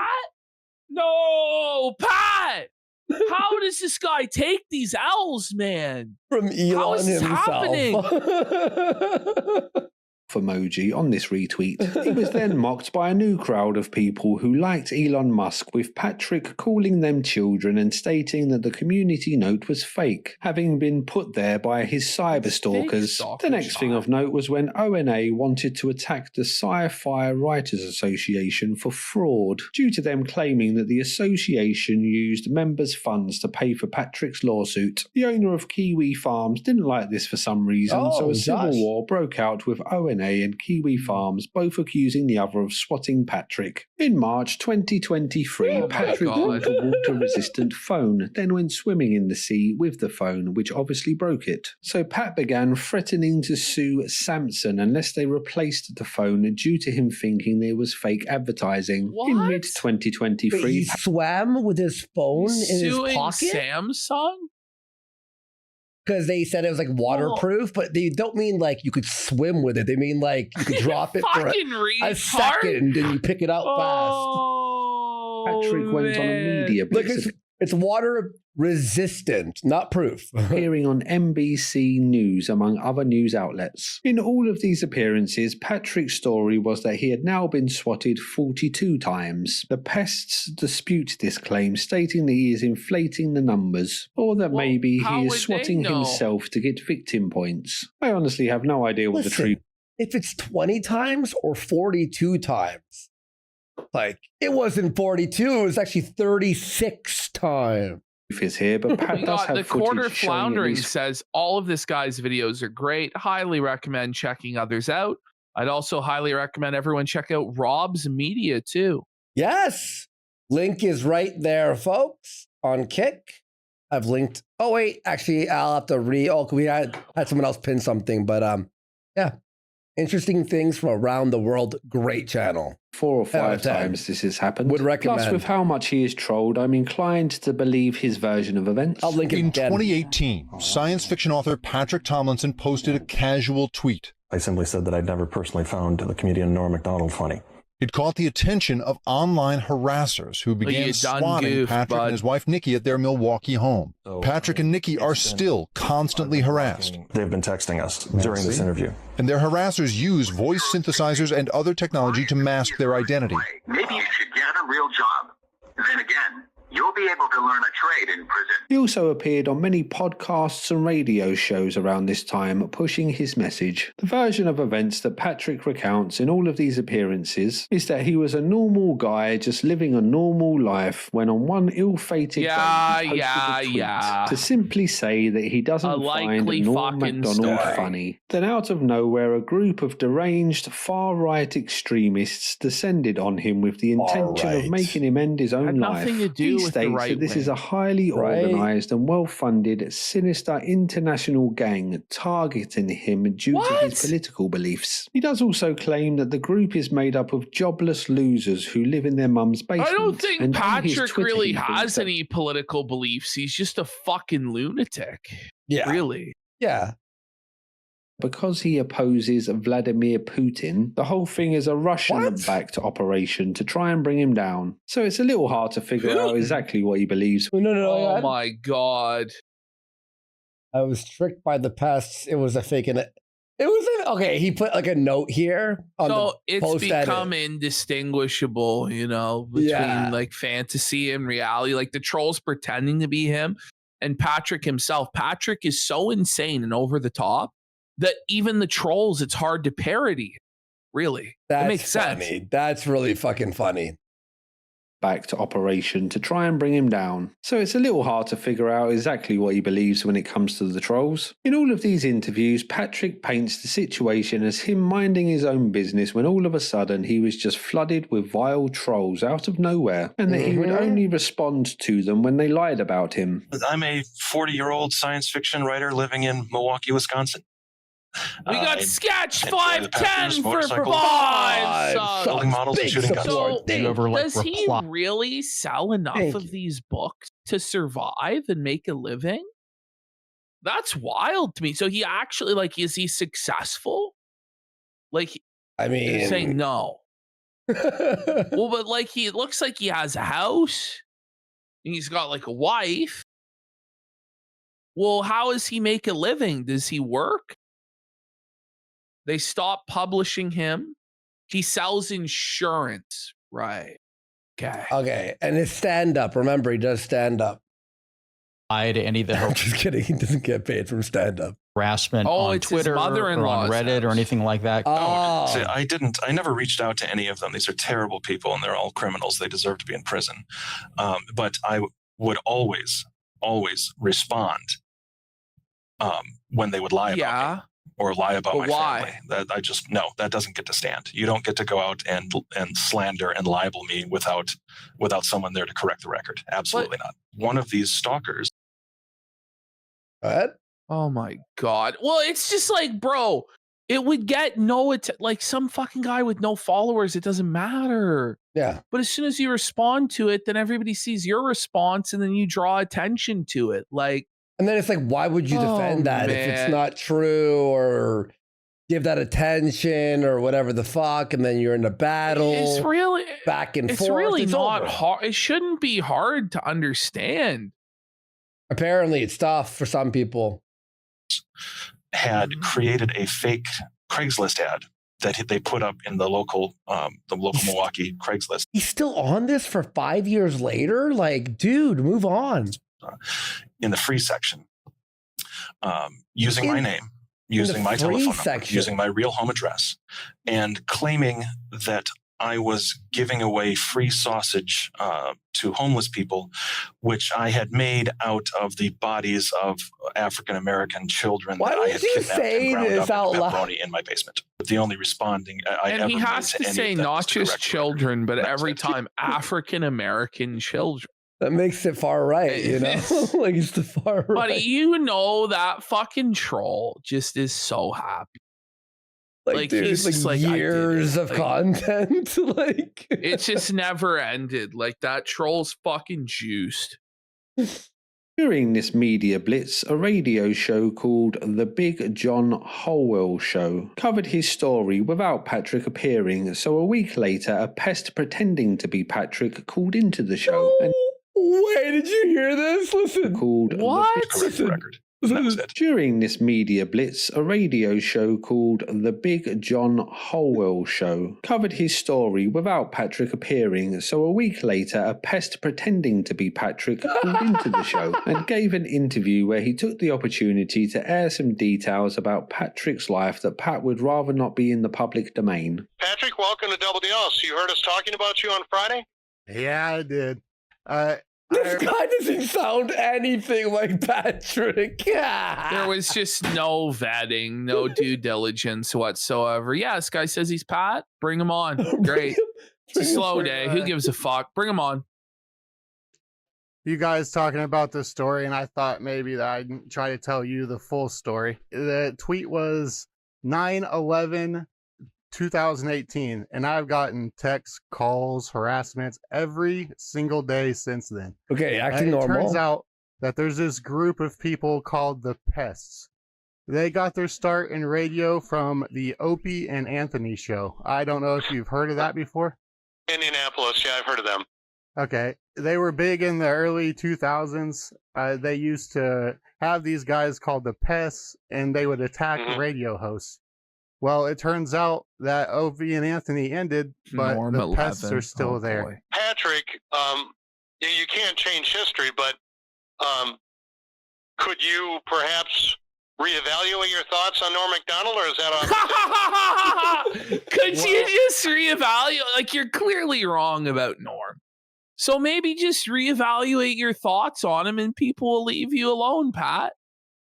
It's pretty reasonable advice. This host is based, bro.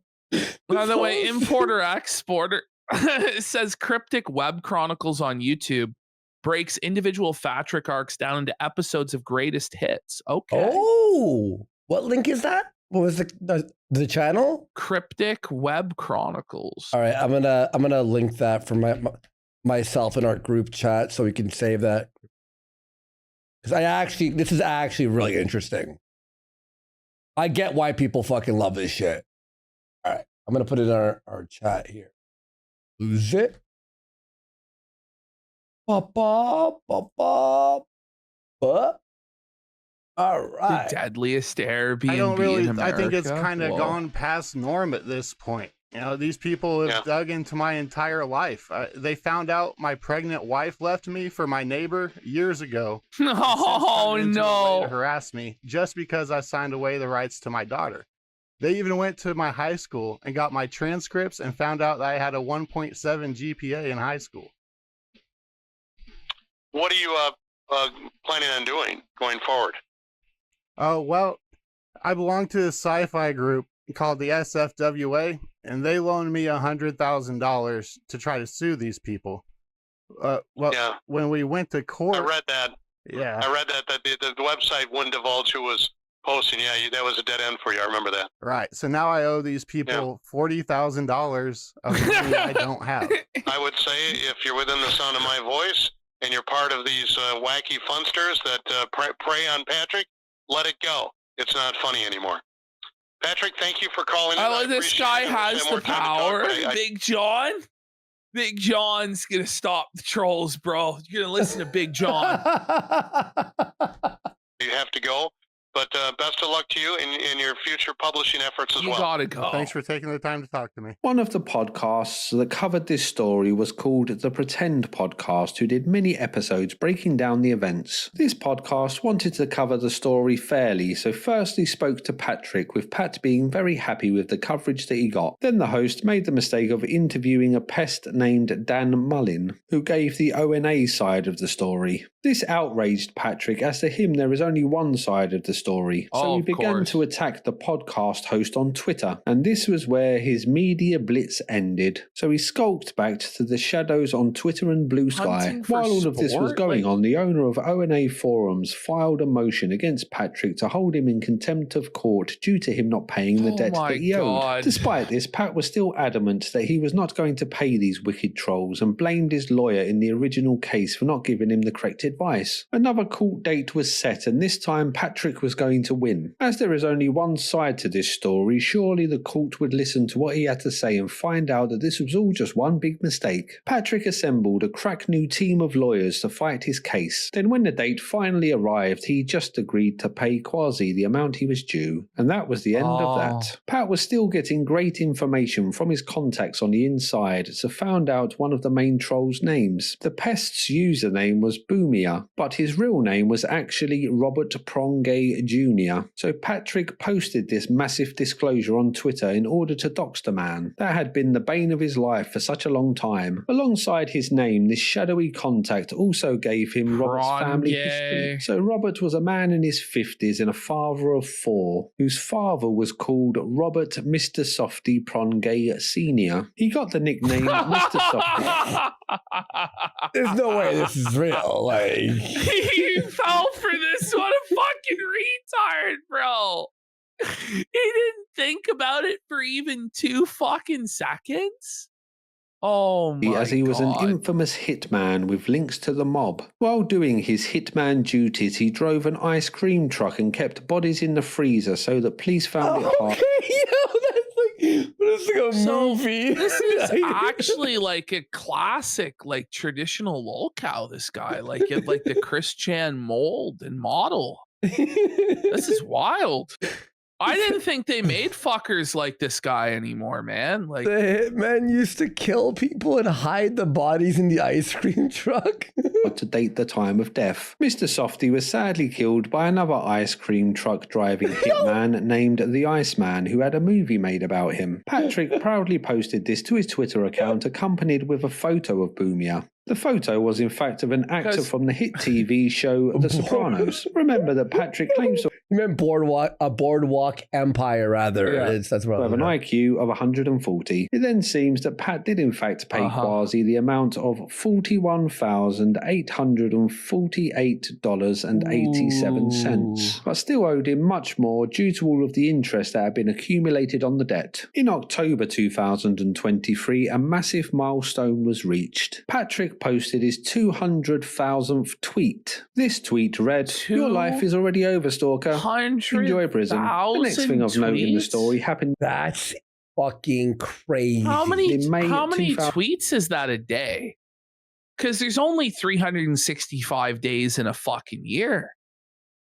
How many times is he tweeting a fucking day? That's like, I don't know, 100 a day? 100 plus tweets a day. For like, what, for like a decade? Yeah, like a decade, right? 2024. 100 tweets a day? And he was banned from talking at an authors convention. Every day. This was because another speaker at the convention named Leslie Varney wrote a letter to the organisers asking for Pat to be banned. She claims that he has in fact been stalking her, which is an interesting twist. As far as I can see, she is not a pest and is just some run-of-the-mill literary agent. You see, Leslie had come across Patrick's story and didn't believe that he was the victim of an organised far-right network of trolls financed by Russia, so she said so online. She claims that she then came under attack from Patrick and his online helpers who bombarded her social media with hateful comments such as calling her a moron, a mouth breather, evil, or an imbecile. In this letter, Leslie states that Patrick is also misogynistic and homophobic. She posted this letter to Twitter with Patrick commenting, "This is how you get sued into poverty, Leslie. You are mentally ill. Seek help." This no doubt didn't help his case when the convention was trying to judge if he was stalking her or not. Patrick and Leslie have now become bitter enemies who bicker on Blue Sky regularly, with Leslie calling him impotent, and Patrick telling her that she should get a lawyer as she is going to be facing legal consequences. Another character in the Tomlinson sagas is named Jackie Singh. She claims to be an expert in online harassment and countering trolls on the internet. She even gives lectures about this topic to presumably paying customers, where she uses Patrick as her main example. What the hell is going on, man? I can't keep up. An Indian woman called whatever Singh does paid like speaking engagements about online harassment and tour as her main subject for these for this tour. That's crazy. That's actually crazy, bro. I just spent my screenshot. Watched one of these lectures and it's very reminiscent of watching Alex Jones broadcast in his prime. She lays out this very complicated network of organised trolls that are basically terrorists. The troll triad? The cerebral, the provocateur, and the crier. Three-pronged archetypal model defining groups of online users. What? Honestly, if you need to look at this, you have to go off the internet immediately. Like if you need this, you have to leave the internet. You shouldn't be working for some shadowy overlord. She's one of Patrick's main friends and helpers against the crier. Hear ye, this guy's a retard. Russian psyop, as she also throws around this accusation towards anyone that disagrees with her online. Like Patrick, she also has a history of always replying to trolls, no matter how silly the comment, and having her accounts banned.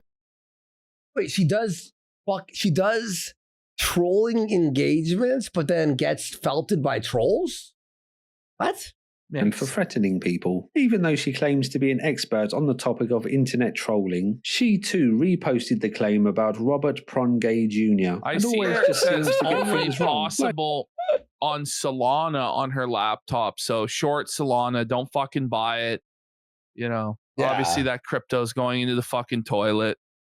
At the time, she doxed a man in Sweden, claiming that he was an infamous swatter named Torswats. As far as I know, she never retracted this claim, even when the real Torswats was arrested and pled guilty. Patrick then started a lawsuit against the city and the police for them continuously coming to his home, even though it should be clear at this point that they don't need to come with their guns drawn. With all this going on, this must have been a very stressful time for poor Patrick, so he decided to take his mind off things and build himself some lovely Adirondack chairs. First he got some pallets, then carefully and lovingly cut them to size, put them all together, and after many hours of blood, sweat and tears, the beautiful chairs were finally finished. So he proudly placed them in his garden and posted a glorious photo to show the world he shouldn't have done that. The chairs became a bit of a meme for the jealous trolls, who joked that the treatment on the pallets would make the chairs poisonous, or that he should get some cushions as they looked pretty sharp, but Patrick declined this kind advice. Then one day an advert appeared in Craigslist offering a pair of Adirondack chairs for free collection. The person giving them away was busy moving, so there was no need to knock and ask. Just take them when you can and enjoy their new beautiful chairs. So that's what happened. One day the chairs were there, the next day they were not. Once Patrick found out what had happened, he was furious. So he put a message up on Craigslist letting the person that took the chairs know that they were tricked by criminal cyberstalkers, and if the chairs were returned, there would be no questions asked. A statement was then released by notorious hacking group Anonymous about the chair situation. This is an official announcement from Anonymous. No, what? No way. Mr. Patrick S. Tomlinson. Hello, Patrick. We have your pallet Adirondack chairs. No, this is vague. We are a global hacking collective dedicated to justice and equality. We do not forgive. We do not forget. We are anonymous.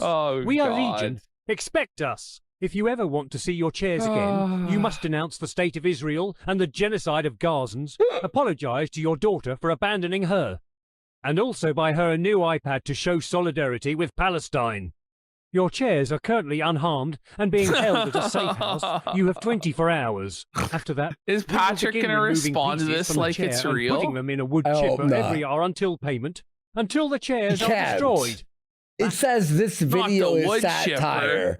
He literally can't fall for this. He will. He will. Concludes this message from Anonymous. We have hacked Craig's list, by the way, because we're hackers. So get ready, because it looks like you're going to be getting a lot of people looking for free stuff.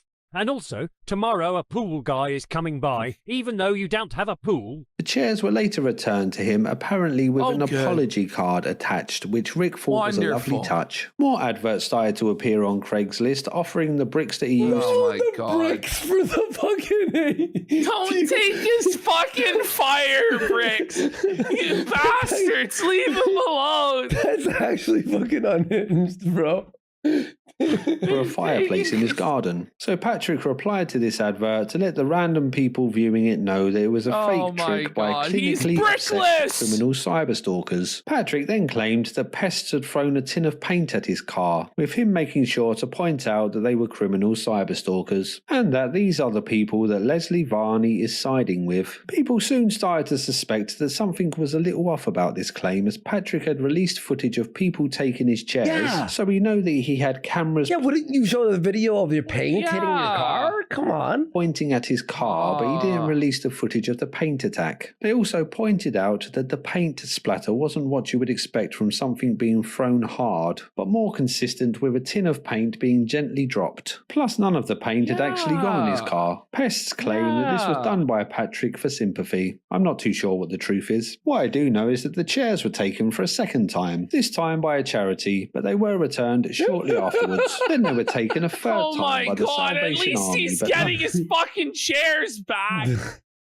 This is fucking ridiculous. The charity comes by. The chair, Itty took his fucking chairs. Yeah. God damn, that's funny.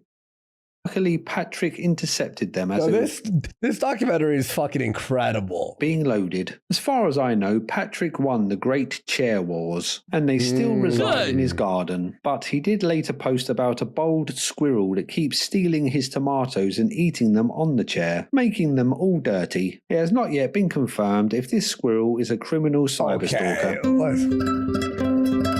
Racist Pat. In early 2025, a police report was uncovered that showed Patrick was involved in an incident outside of a Chubby Cheesesteaks restaurant in 2020. The report states that Pat was waiting outside for his delicious food using his phone when all of a sudden someone tried to grab his phone, so a fight broke out with a second man punching Patrick in the face, his phone being taken and the robbers escaping. It is speculated that Patrick was busy childing someone on his phone when it was stolen. The culprits were never arrested and the phone was never recovered. Strangely, Patrick never talked about this on his Twitter account, leading people to think that he never mentioned this due to him not wanting to seem racist. All three of the robbers were young black men, and Patrick had previously stated that any white person who calls the police on a black person is guilty of trying to kill them. But now... Okay, did you hear this? So 3 black guys robbed his phone, and he didn't tweet about it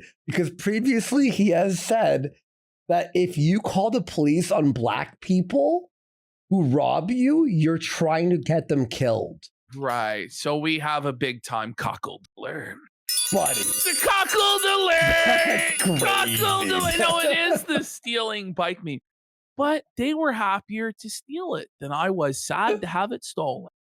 Total happiness in the world increased. Score. Fuck.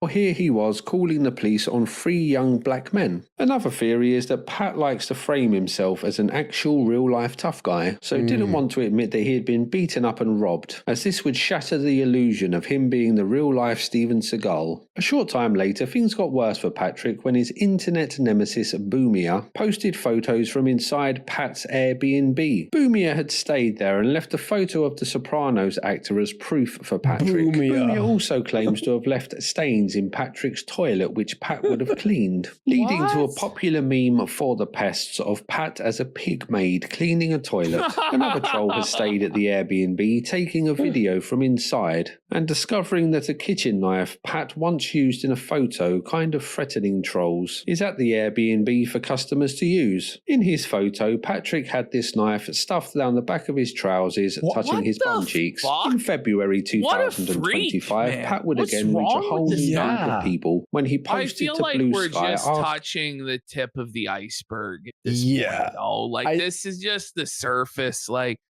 there's obviously just so much more that there's not time. No, I was scrolling this cryptic web chronicles. Like, there's a lot. No, you're touching Pat's tip, the tip of Pat's iceberg, buddy.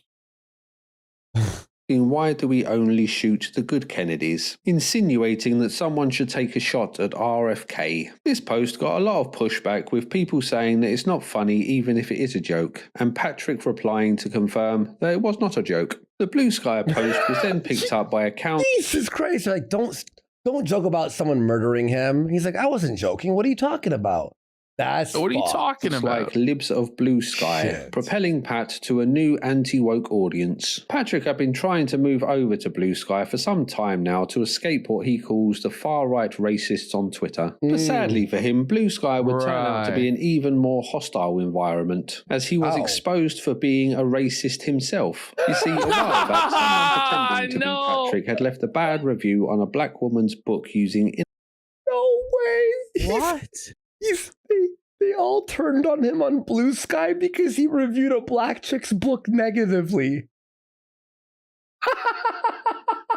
Inappropriate racial language. This was discovered and Patrick was blamed for this, with him trying to explain that it really was an organised group of criminal cyberstalkers who had set up accounts using his name and photo. Among the people leading the charge against Patrick was a racially ambiguous black rights activist named Unapologetically Jackie. I love she the soon cash started app making in many bio. videos exposing Patrick as a racist troll who advocates for child predators. Amazing. On Blue Sky. He advocates for child. It makes sense, really. A sister Thank reached out goodness to for me this to queen. bring to A my sister. attention. Is this person even vile black? Human being. Well, she's racially ambiguous. So racially ambiguous. Yeah, okay. Who went to her website. That's Rachel Daziel. Remember her? And left grotesque comments. So I told her I would do my thing and I would expose this racist. This is and insane. do my thing is exactly what I did. This is him. His name is Patrick and he's an author. He is also a narcissist, a misogynist, and a racist. Alarming fact about my cyber stalker. He's also... Now it's like the roles have been reversed and now he's stalking her. Yes. He just can't catch a W, bro. Like, he just can't catch a And it's not even him. It's not even him doing it. So now it's just like... Yeah, I'm bringing up his comments right now. What is really scary, if you ask me, is that he operates an Airbnb. Do we know if he has cameras in that Airbnb? Is he going to get banned off of it? Oh Do we my know God, that? he's She seems to have really taken a disliking to Patrick, so would make many videos about him and raise awareness about him on Blue Sky. Jackie has her own website called Jackie's Academy, which is an educational hub centered on blackness. On this website, she did expose after expose, bringing to light what she thinks are Patrick's crimes, including lists of all the times that he was racist online and full breakdowns on how Patrick is the leader of a far-right hate group, with all of the pests being Pat's online goons. She claims that the people trolling him are just a 5D chess move to divert suspicion away from him, as he is really the mastermind of this hate group. She claims that he runs Kiwi Farms and his inner circle of trolls. He's the real owner all along. How could we have been so blind? How could we have been fooled all these years by this Machiavellian genius, stalker child?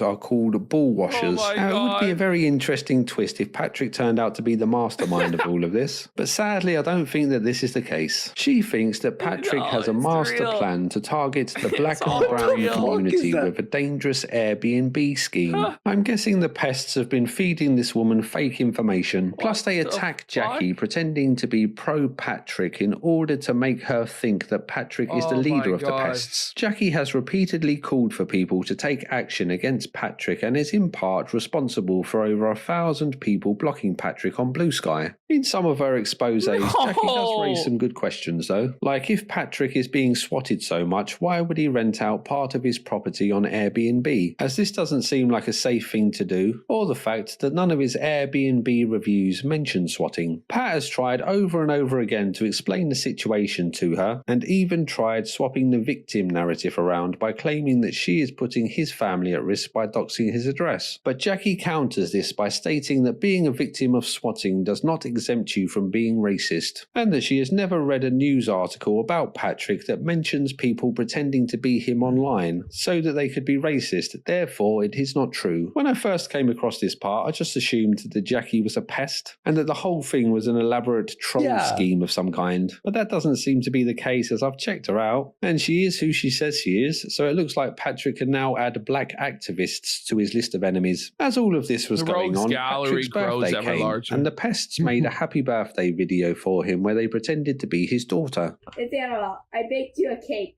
Baby child, you don't have anything to say to me. You're always wrong, and things are only getting...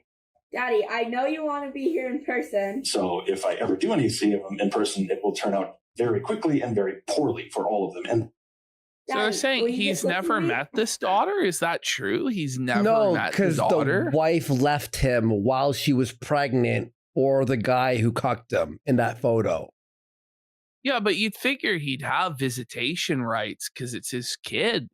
Yeah. Like he seems he gave up his rights. Like, what a fucking bum, buddy.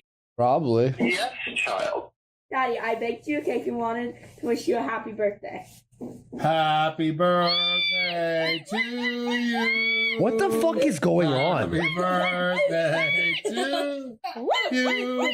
Happy Someone just goes, it wasn't his daughter. Let's be real. Oh, you meant with the pregnancy? Crazy. Yeah, I don't think. That's why he signed it away. Wait, he was like, it's the bald bull. I know this is a troll and it's not his daughter. Like, obviously. So it's like I think this is a troll. I think it's real. Yeah. Happy birthday to you. Also on his birthday, trolls counted all of the times that he had told people they would be enjoying prison, with the total being 4,876. That's it's a little unclear what time frame this is for, but regardless of time frame, it's still a lot. In June 2025, Pat was cited for disorderly conduct when a delivery driver was delivering some large items to his home. The driver asked where Patrick would like them offloaded, with Pat saying in front of his car. So the driver unloaded the items, then Patrick approached the driver in an aggressive manner. So the driver tried to drive away to escape, but Pat blocked the road and continued acting aggressively towards the driver until the police showed up. Things kept going from bad to worse for him when Leslie Varney filed a restraining order against him due to Pat stalking her how did that online. resolve In the court disorderly documents, conduct? she lists years of harassment, including tweets and letters that Patrick had sent to her employers trying to get her fired. In one of these letters, Patrick claims that Leslie is the leader of a network of criminal cyberstalkers trying to destroy his life. The next interesting thing that happened in 2025 was when a photo of Patrick giving the middle finger to a Rosa Parks memorial was circulated. Okay, wait. What? Wait. Okay, so now my entire opinion has 180'd. And I think that this is a blessed man and that we should all support him in his quest. Based. What a legend. Circulated around Twitter. Patrick had this to say about the photo. There is no Rosa Parks memorial in Waikiki, stalker. You are very bad at photos. It's a Photoshop. It's a Photoshop. No, come on. They couldn't let him have even one W. Come on, man. Let this guy have a win, man. Photoshop. This is why your life is already over. Enjoy prison. He then posted the real photo, which was him giving the middle finger to a Trump sign. He then hammered the point home that he doesn't like that. It's so funny that it said Rosa Parks, like the AI or whatever, the Photoshop. Donald Trump with another photo of him giving the middle finger to a Trump hotel. And a photo of what I'm assuming is him staying in the Trump hotel with a shocked expression on his face. So he gave Trump money? So before the thrilling conclusion to our story, we're just going to take another quick break from the timeline to look at some of the niche things that the trolls have done to Patrick. Of course, they have done things like ordering pizzas that they haven't paid for to his home. This happened so much that Pat threatened to sue Domino's and Pizza Hut if they didn't stop delivering pizzas to him. The pests have tried to get his car towed away by tricking two companies into collecting it. And they have had piles of wood mulch sent to his home which blocked his driveway. Another favourite of the pests is messages to make songs about Patrick. My suit, the V6 Mustang car. I'm about to drive this baby down to Hooligan's Bar and get wild, stalk a chow. Even though Patrick's telephone number is public and was discovered a long time ago, he refuses to change it, so spends a lot of his time replying to pests via text message. He does this so much that ONA Forums had its own page dedicated to these messages called WikiLeaks, where users could upload these interactions. One of the users named Honey Badger likes to send Pat photos of his wife's ample bosoms alongside a kind of insult. I mean, if I'm going to be insulted, I'd like it alongside a nice pair of boobs, I guess. Another user likes to send Pat photos of... A troll takes pictures of his wife's cleavage and sends... Yes. Okay. Of himself doing drugs. I think I'd prefer the first one, honestly. One pest sent Patrick a text message pretending to be an automated message from a pest control company. And as Patrick had missed an appointment, he owed this company $50. Patrick then proceeds to argue with this fake automated message until a real employee joins the chat. So Patrick lets this pest control company know that they have been tricked by cyberstalkers. Then he threatens them with legal action, then states that if he gets another text message, the employee will get fired. At no time did the pest break character, so I'm guessing that Patrick still thinks that this was a real pest control company. Another one of these automated messages came from an adult diaper chat line that thanks Patrick for signing up adult for $6.99 a month, and that if he wishes to cancel the service, he should reply stop. Patrick replied, no. So the adult diaper chat line thanked him for accepting the service along with a message that I can't read on YouTube. Sometimes these text messages can be from Good Samaritans, like the time that someone informed him that pests had sent them a fax with Patrick's phone number on it. The message reads, hi, I'm messaging you because your number appears on a fax that I received earlier today. I'm assuming you didn't send the fax. I'm just letting you know about it because it looks like whoever sent it is attacking your reputation. Patrick replies, every day for 4.5 years now. The Good Samaritan says, do you want me to send you a picture of the fax? Pat says, I suppose. The Good Samaritan then tries to warn him, it's pretty disgusting, so maybe you'd rather not see it, with Patrick defiantly replying, they always are. The Good Samaritan then posts an unaltered photo of Patrick and his wife, alongside this message. It looks like they altered the image to make them look like grotesque subhuman Okay. That is so mean. Features. To which Patrick explodes, you are going to prison, stalker. You are mentally ill, stalker. You have been instructed many thousands of times to cease contacting this number. Continuing to do so constitutes felony telephone harassment. Do not contact this number again. Another favourite of the pests is to contact his local bar hooligans and flood them with prank calls and faxes about Patrick. Hooligan. Hey, can I get a pickup order? Sure, can I have a name? Yeah, Eric. And what would you like? Let's start with, can I get the boy burger? How do you want to cook? Medium. And what do you want for your side?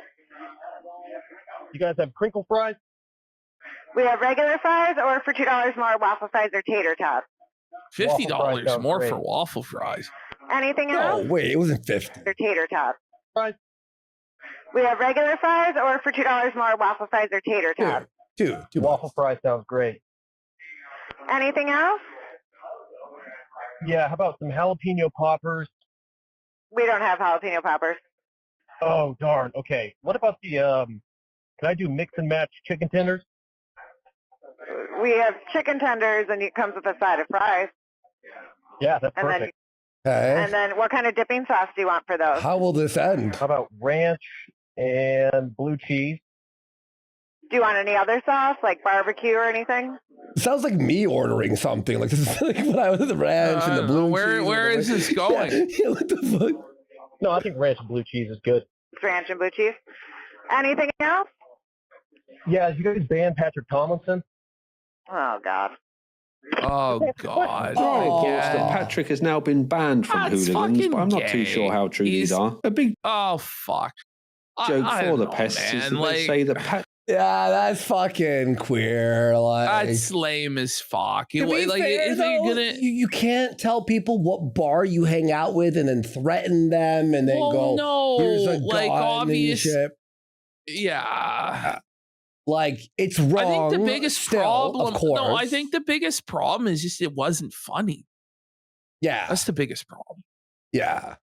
Patrick's wife likes to have a black man named Tyrone fart inside her and you're private bugging part. people who work there. It's sort of like, I have no idea why this is or where it came from, but it's a very common joke among the pests. Moving swiftly on, Patrick will always reply to the trolls no matter where he is or what he's doing. One time he was at a sci-fi convention and a pest pretending to be Patrick listed his grill for free pickup on a website called Nextdoor. Somehow Pat found out about this and started to tell the troll that he hopes that he enjoys prison, then proceeded to comment on the post that this was actually a cyber stalker impersonating him. Then the impersonator commented that the real Patrick was actually impersonating him, and that anyone viewing this should block and report Pat. This, of course, was like a red rag to a bull, so the real Patrick unleashed his ultimate weapon, the thing that would finally end this trolling once and for all. He told the pest that he would be spending the rest of his life in prison. So the impersonator claimed that Patrick was a member of a gang of criminal cyberstalkers that were harassing him, and that impersonation, along with threatening people with prison, is a common tactic that they use. Patrick, incensed by this, wrote a long reply on this website for a few random strangers to read, detailing how the impersonation account is run by criminal cyberstalkers who are trying to trick them into committing a crime. Then other trolls joined and started to comment, claiming that they had gone to pick up this grill, but were threatened by the owner of the property. They weren't angry, just confused why Patrick would waste their time like this. On a side note, the grill was also listed on Craigslist, which did trick someone into trying to take the grill, with the collector messaging the troll to say that the grill had a big sign on it telling no one to take it, and the pest reassuring the man that the sign was just there to inform other people that it was reserved for him. While all this was going on... my god!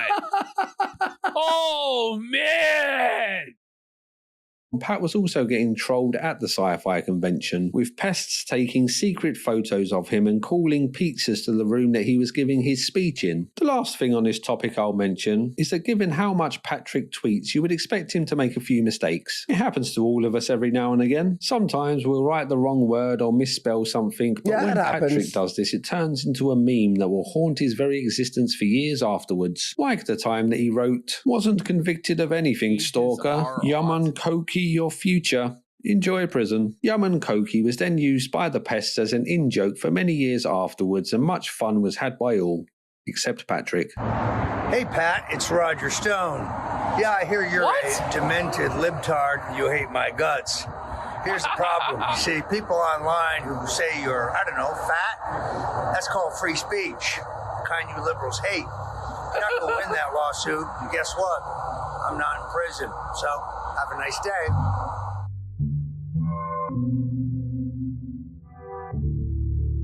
All right, guys, home stretch here.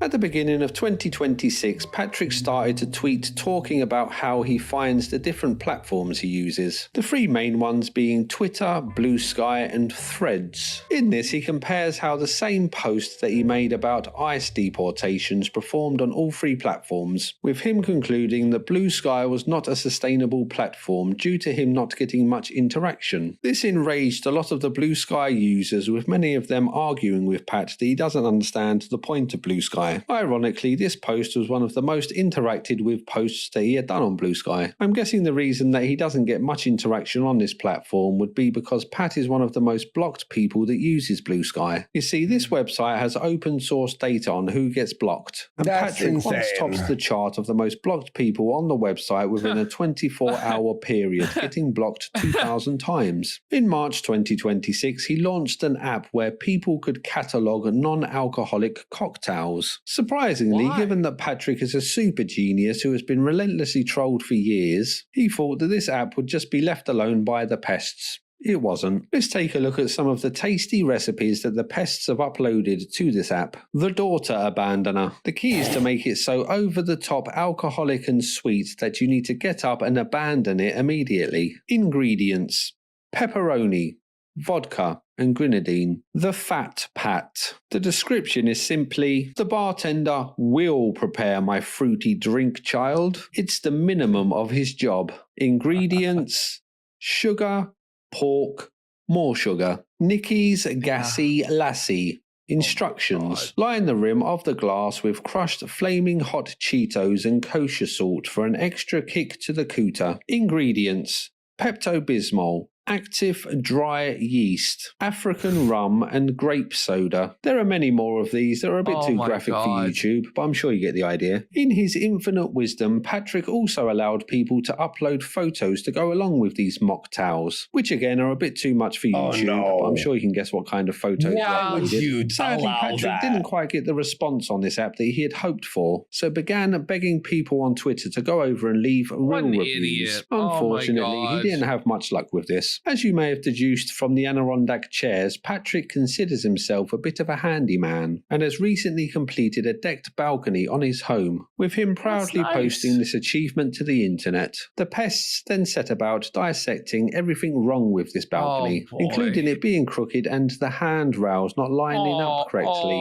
This, of course, isn't the first time trolls have ruined his attempts at DIY, with him previously posting to the internet showing off a fence that he had just finished. Patrick had installed the fence backwards so that the ugly part was facing out. Installing a fence the wrong way is a code violation in Milwaukee, so an inspector was sent out who then forced Patrick to dig it up and install it the correct way around. The most recent thing of note in the Patrick S. Tomlinson story is that he had a rare win. The lawsuit that he filed against the city in regards to all of the swatting has been settled out of court, with Patrick reportedly getting over $500,000. He's obviously mentally fucking deranged. I think everybody went a bit fucking too far with this fucking retard. I'm happy he got the money, honestly. Fuck them. Oh my God. Everyone hates him. Maybe it really is that bad. I honestly don't know, but it's like this shit's bad, bro. Like, they're fucking raping him every day. The rape is on a whole other level, but yeah, he put the work in, I guess. $500,000, eh? $500,000? God damn. The Patrick S. Tomlinson story is a strangely intriguing one for me. It doesn't have the explosive events or the outrageous drama of a lot of other internet stories, but the absurd details and ridiculous nature of it all I found to be captivating. There is a lot more that I didn't cover, like when a Rastafarian street preacher and Donald Trump supporter was murdered in Patrick City, and the pests blamed Patrick for this, or the whole cast of odd internet friends that Patrick has, all with their own bizarre backstories, including inserting buttermilk. We gotta do I think it would Slog. We gotta do a video on this guy. Look at this guy. Hey Ash, look. I see him. Yeah. I've seen places that they're not designed to go, or being a child predator, allegedly. Patrick himself, to me, seems like a very arrogant, self-important man who just can't bear to be proven wrong, as this would crumble the fragile delusions that he has constructed around himself. A control freak who needs to dominate others and takes sadistic glee whenever he can safely destroy people. The pests are no doubt cut from a very similar cloth, making this a symbiotic relationship that I'm sure both sides enjoy on some level. The Norm Macdonald tweet seems to do a lot of heavy lifting when Patrick recounts this story. I don't know, but if it would have been I don't know how you or can just about say anyone else bland. on the planet This was who some of the posted craziest shit I've ever heard. All of the drama that what? What are you talking about? followed. Patrick is unable to reflect on his own role in this story, so will always paint the pests as this shadowy group with the worst possible intentions. I get the sense that he lives his life lost in abstract fantasy lands, where the real world plays little part. Patrick should be allowed to post whatever he wants on the internet. Y'all should do a stream going over the full Ralph lore for all the new people.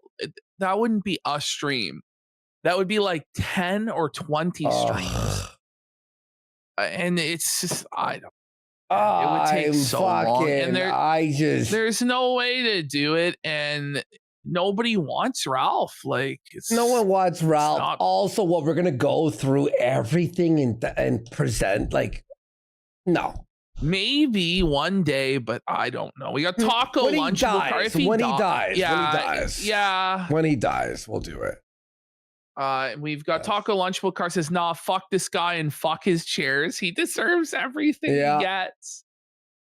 Oh, listen, man. I'm with the pests on this one. I'm not gonna. Well, you gotta be. I'm with them, bro. Okay, I'm not against them. I listened to O&A for help 7 years. Help me! Hands up! Fuck! Don't rape me! Shit. I love.